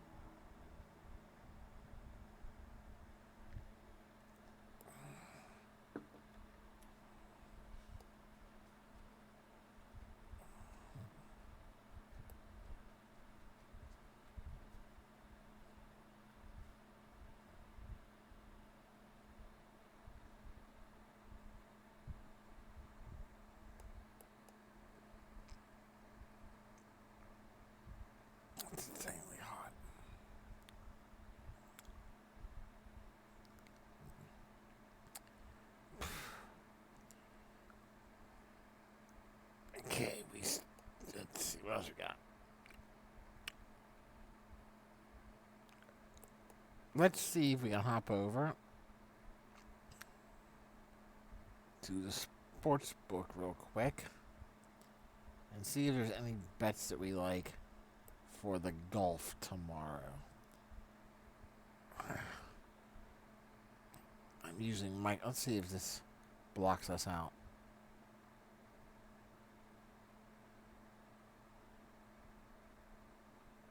Okay, good. Microsoft Teams does not hide your location. Good to know.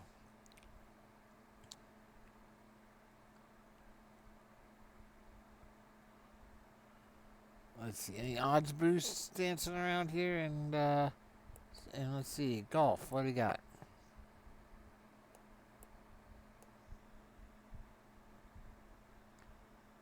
McIlroy. Hey.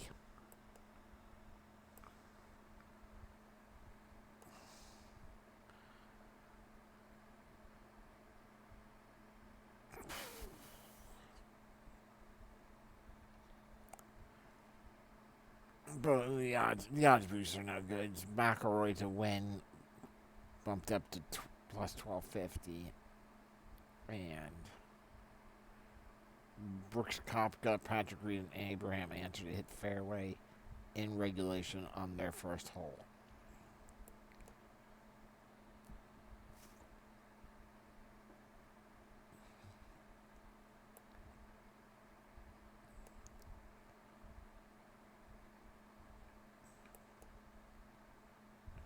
Okay. Let's see. It looks like nothing else good there. Any other rewards for me that I should know about? Nope, all good.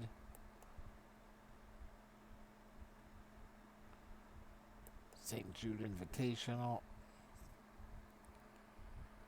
Let's see. What kind of odds have we got here?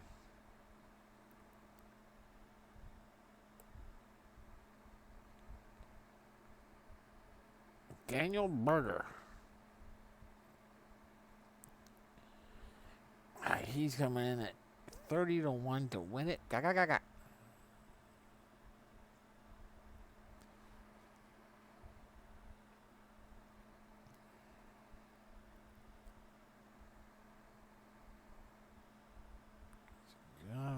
rattled and yeah.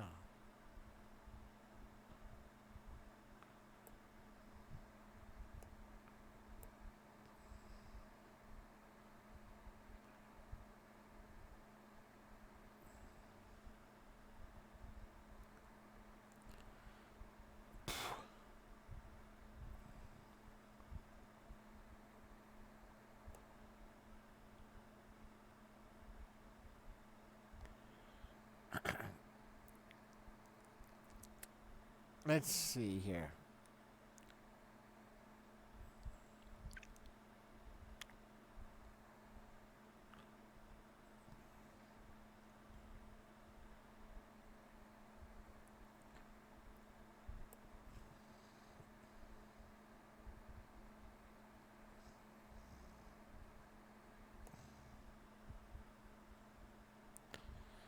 Well, even though we didn't pick him, Max Homa is at a plus 125. That's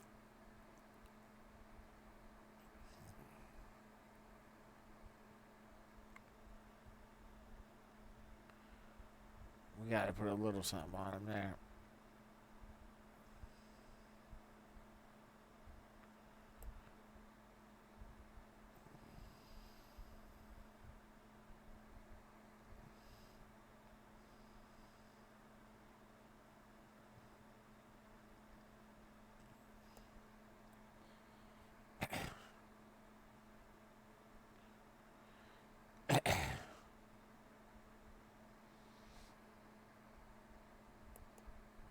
Let's see what else we got here. We got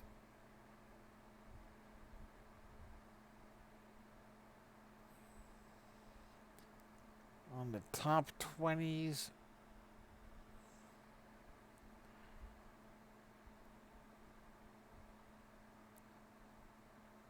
Morikawa's at a plus 120.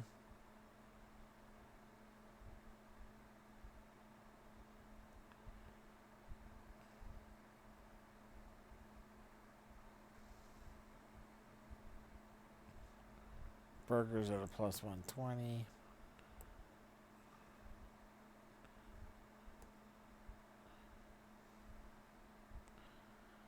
Homa's at a plus 350.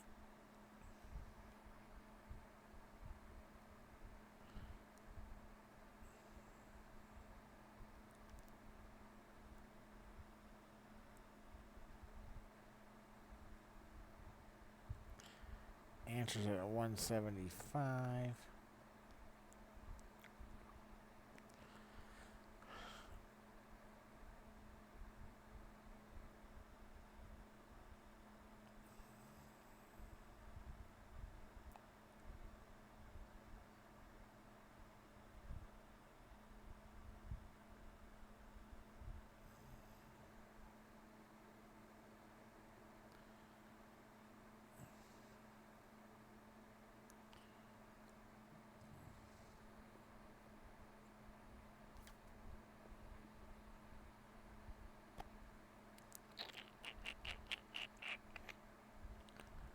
Um,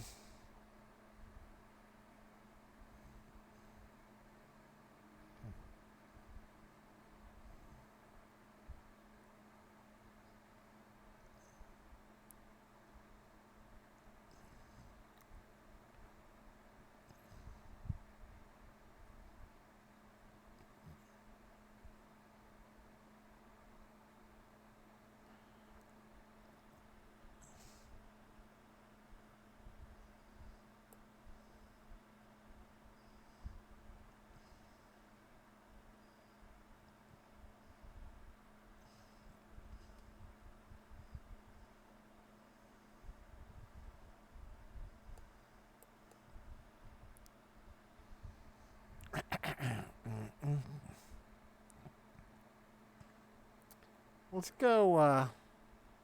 We'll throw something small on Homa in the top 20. But then let's also go Morikawa and Hatton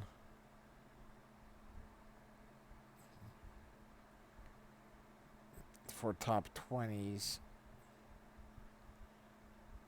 Berger for a top 20.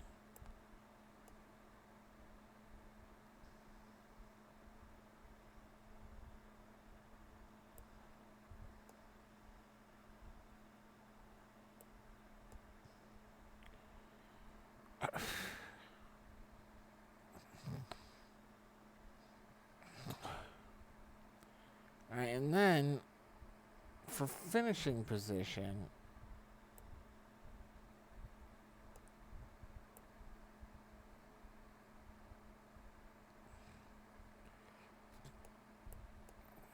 hey, there we go.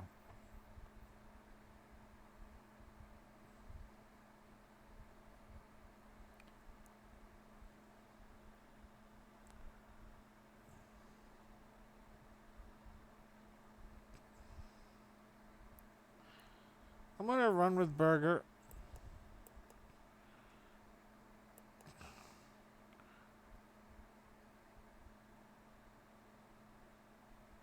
Put something on Justin Thomas to win it.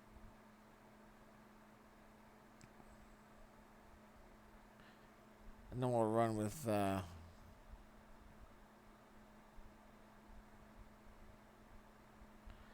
Hatton as well.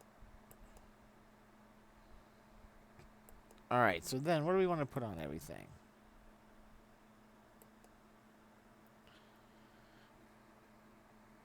We're just going to throw $10 on Homa to win it.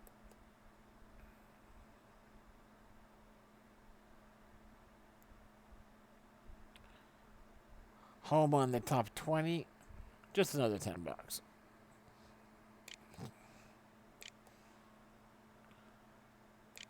Colin Morikawa in the top 20.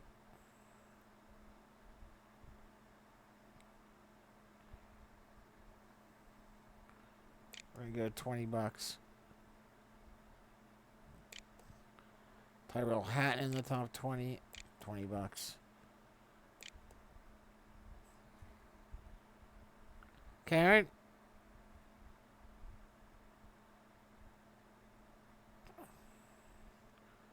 Karen?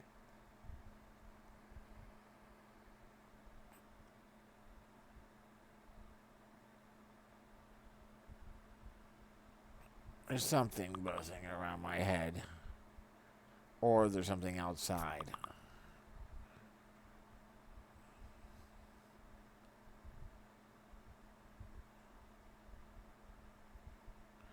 No, it's a bug.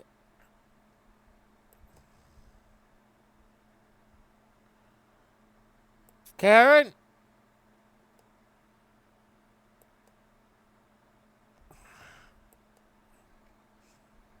Ah! Karen? There's something attacking me.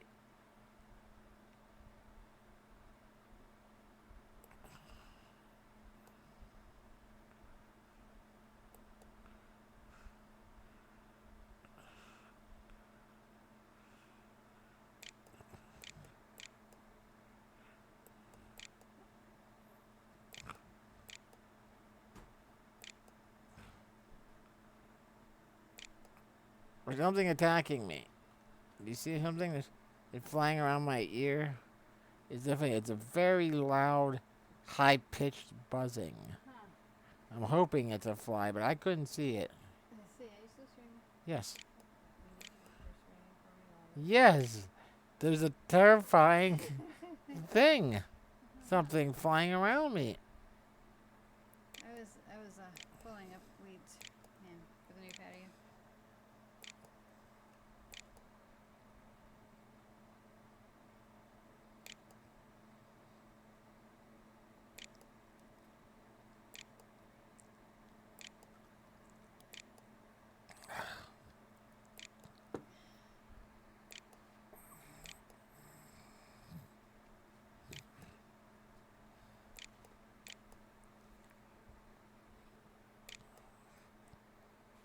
Ah, was that it?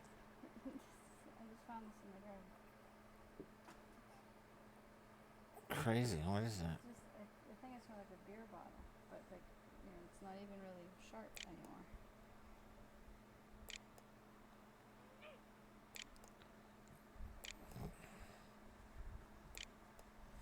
It's almost like sequins.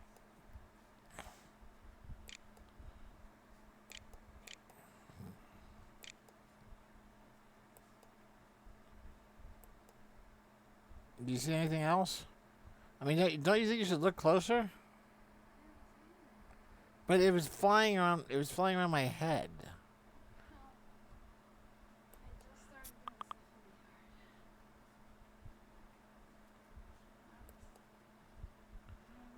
knows better than to show its face around me.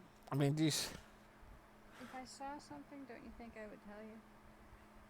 It was a very weird buzz. Okay. Like at first, I wasn't sure. I thought it might be you pushing something on the on the porch, because it's so high pitched. Huh. It was like wee, wee, wee, really high. I see nothing. I hear nothing. I'm trying to make a new patio. Okay, well I'm telling you. That's a siren.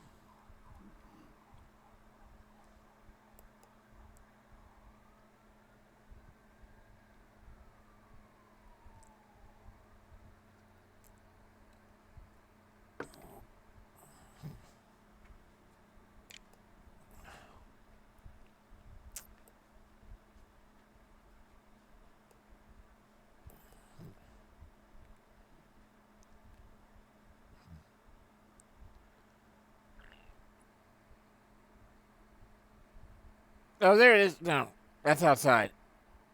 That's not inside. That's outside.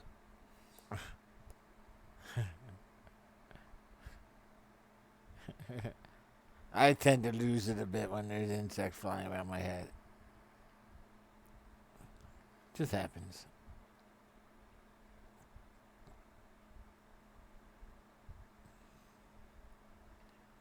I'm gonna drop Justin Thomas from the win. It's 10-1.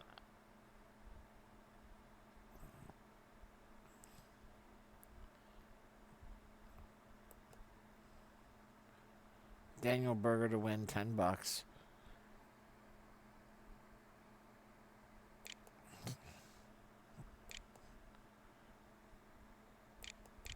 Tyrell Hatton to win, $10.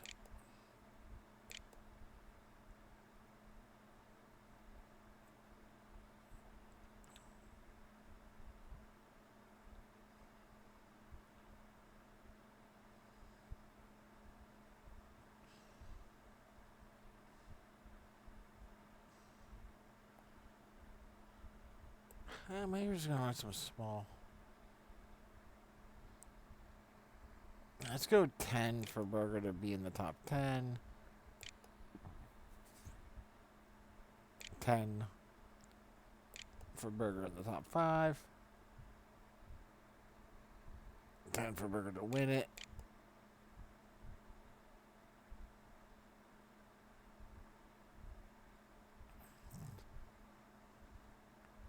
And then 10 for Tyrell Hatton across the board.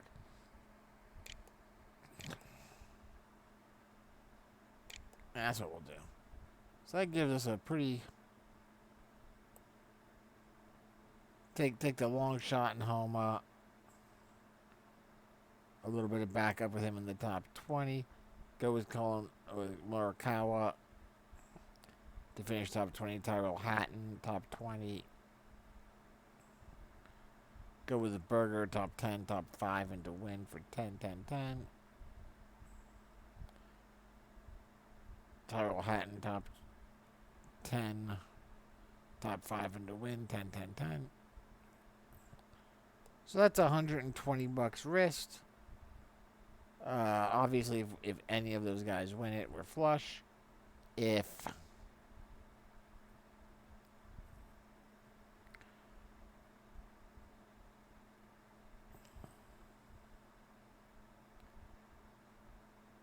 if Morikawa and Hatton alone get into the top 20,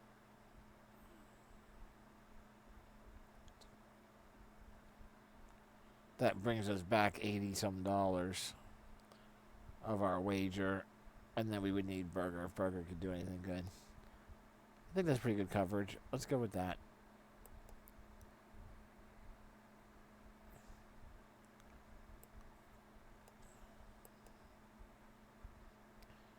All right, so that should cover us for the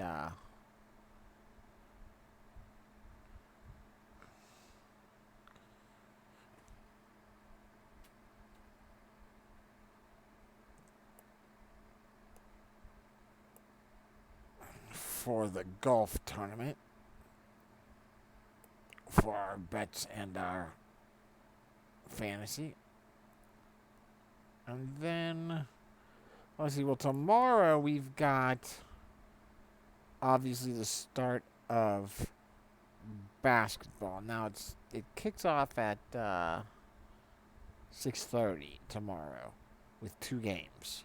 So I'm probably gonna hold off until tomorrow. Look to see if I can start a little early, possibly, to get my picks in for basketball. So I think I'll hold off on that.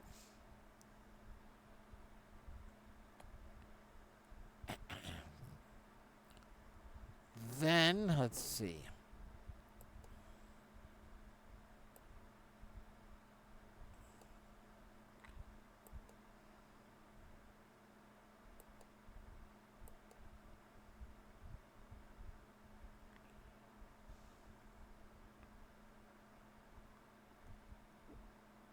Again, we got KBO.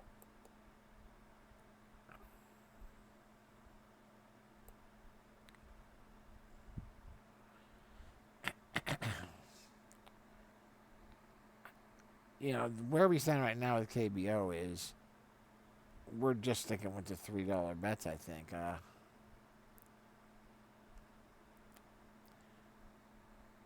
Yeah, I mean,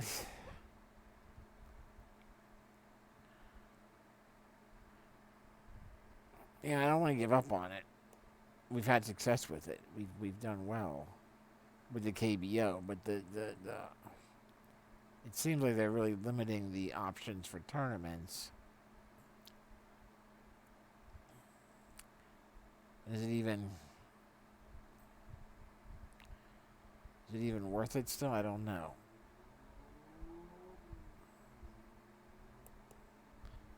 Let's put together a draft here. And we'll let fates decide. Looks like partially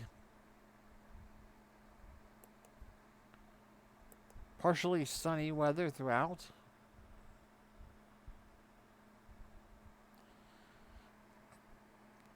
So who do we want to go with today?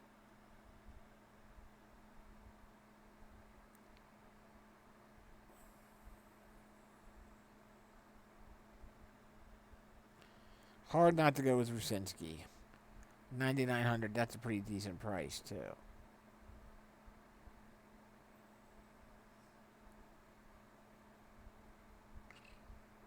And what are the odds of the frickin' Eagles putting up 12 runs again?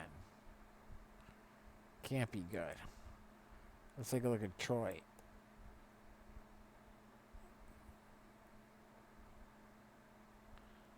Let's do it. Let's go Troy and Rusinski would be the two guys we're looking at going with as our pitchers.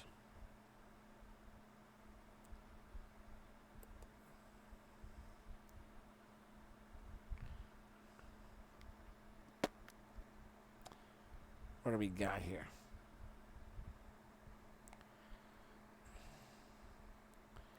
If we're looking at stacking people,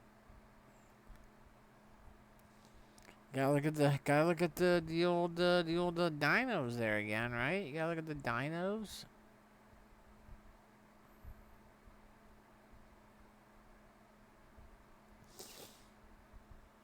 Gotta look at going with the dinos and maybe some of the heroes.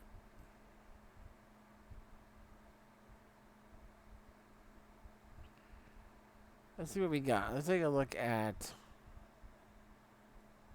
dinos and heroes. First person I want to check out is that Addison Russell guy.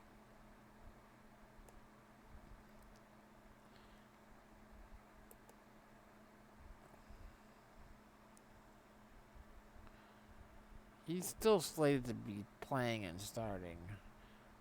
Second base and shortstop eligibility. Let's put him in there. He's only 2,700, right? Boom.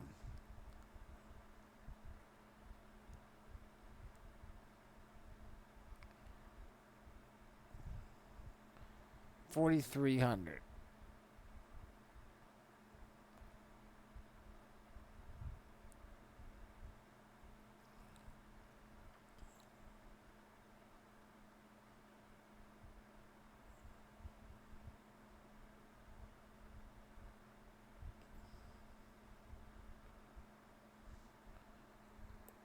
See, Myung Jung Lee here looks to be back. Batting it in the number 2 spot. Let's get him in there, save some money.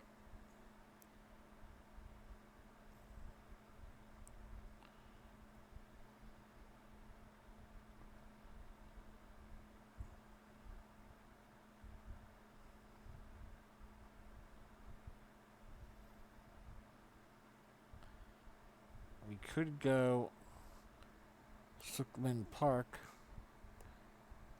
Coming here at $4,000, batting 6. Third base, we need that.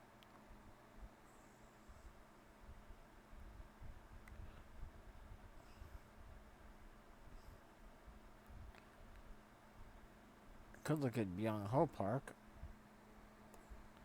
First base for the Heroes. Really like that.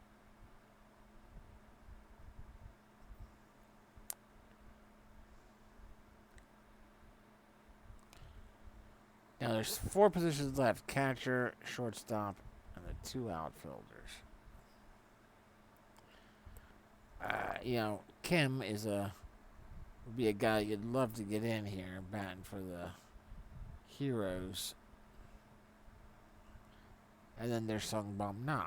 But if you take both of them, you're down to 3,400.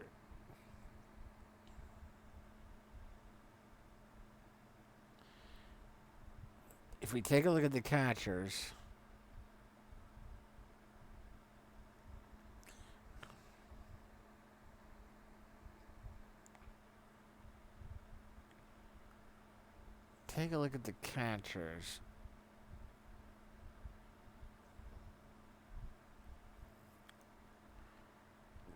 we wouldn't be able to go with anybody from either of these two teams.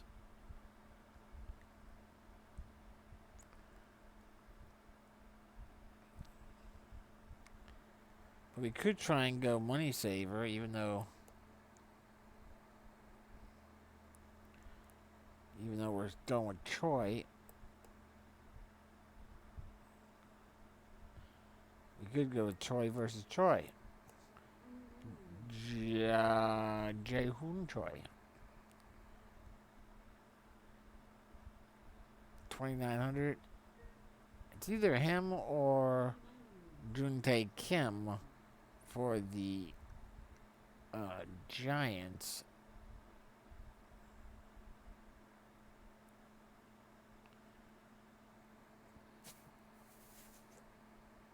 Let's go him.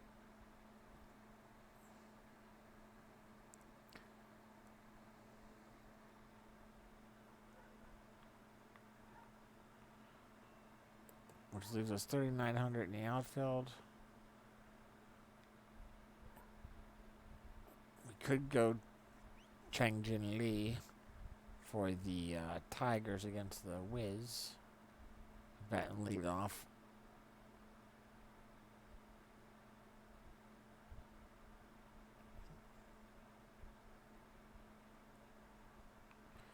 He's only 3,000.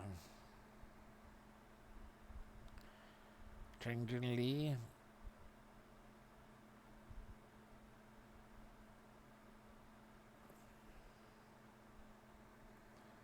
Let's take a look at it. Chang Jin Lee. Not him. Down here. That leaves us with 900.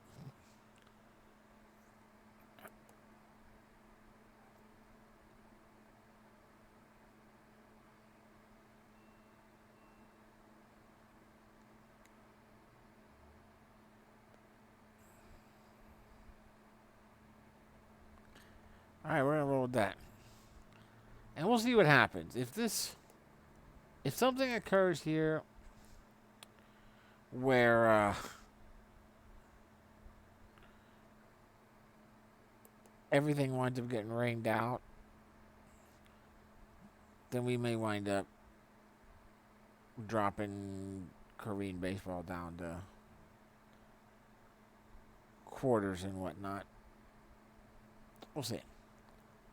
I think that's everything for right now. Like I said, we know we've got NBA happening tomorrow. So I think that's it. We will, we've got plenty of baseball action happening tonight. We'll keep that. We'll track that. We'll see how that goes. Tomorrow we'll touch base on all the baseball, the KBO. We'll touch base on how's golf doing. And then we'll make our NBA picks first to make sure they're in before 6:30. And that's it, folks. Have a good one. Have fun out there. Be safe. Keep gambling. Good luck.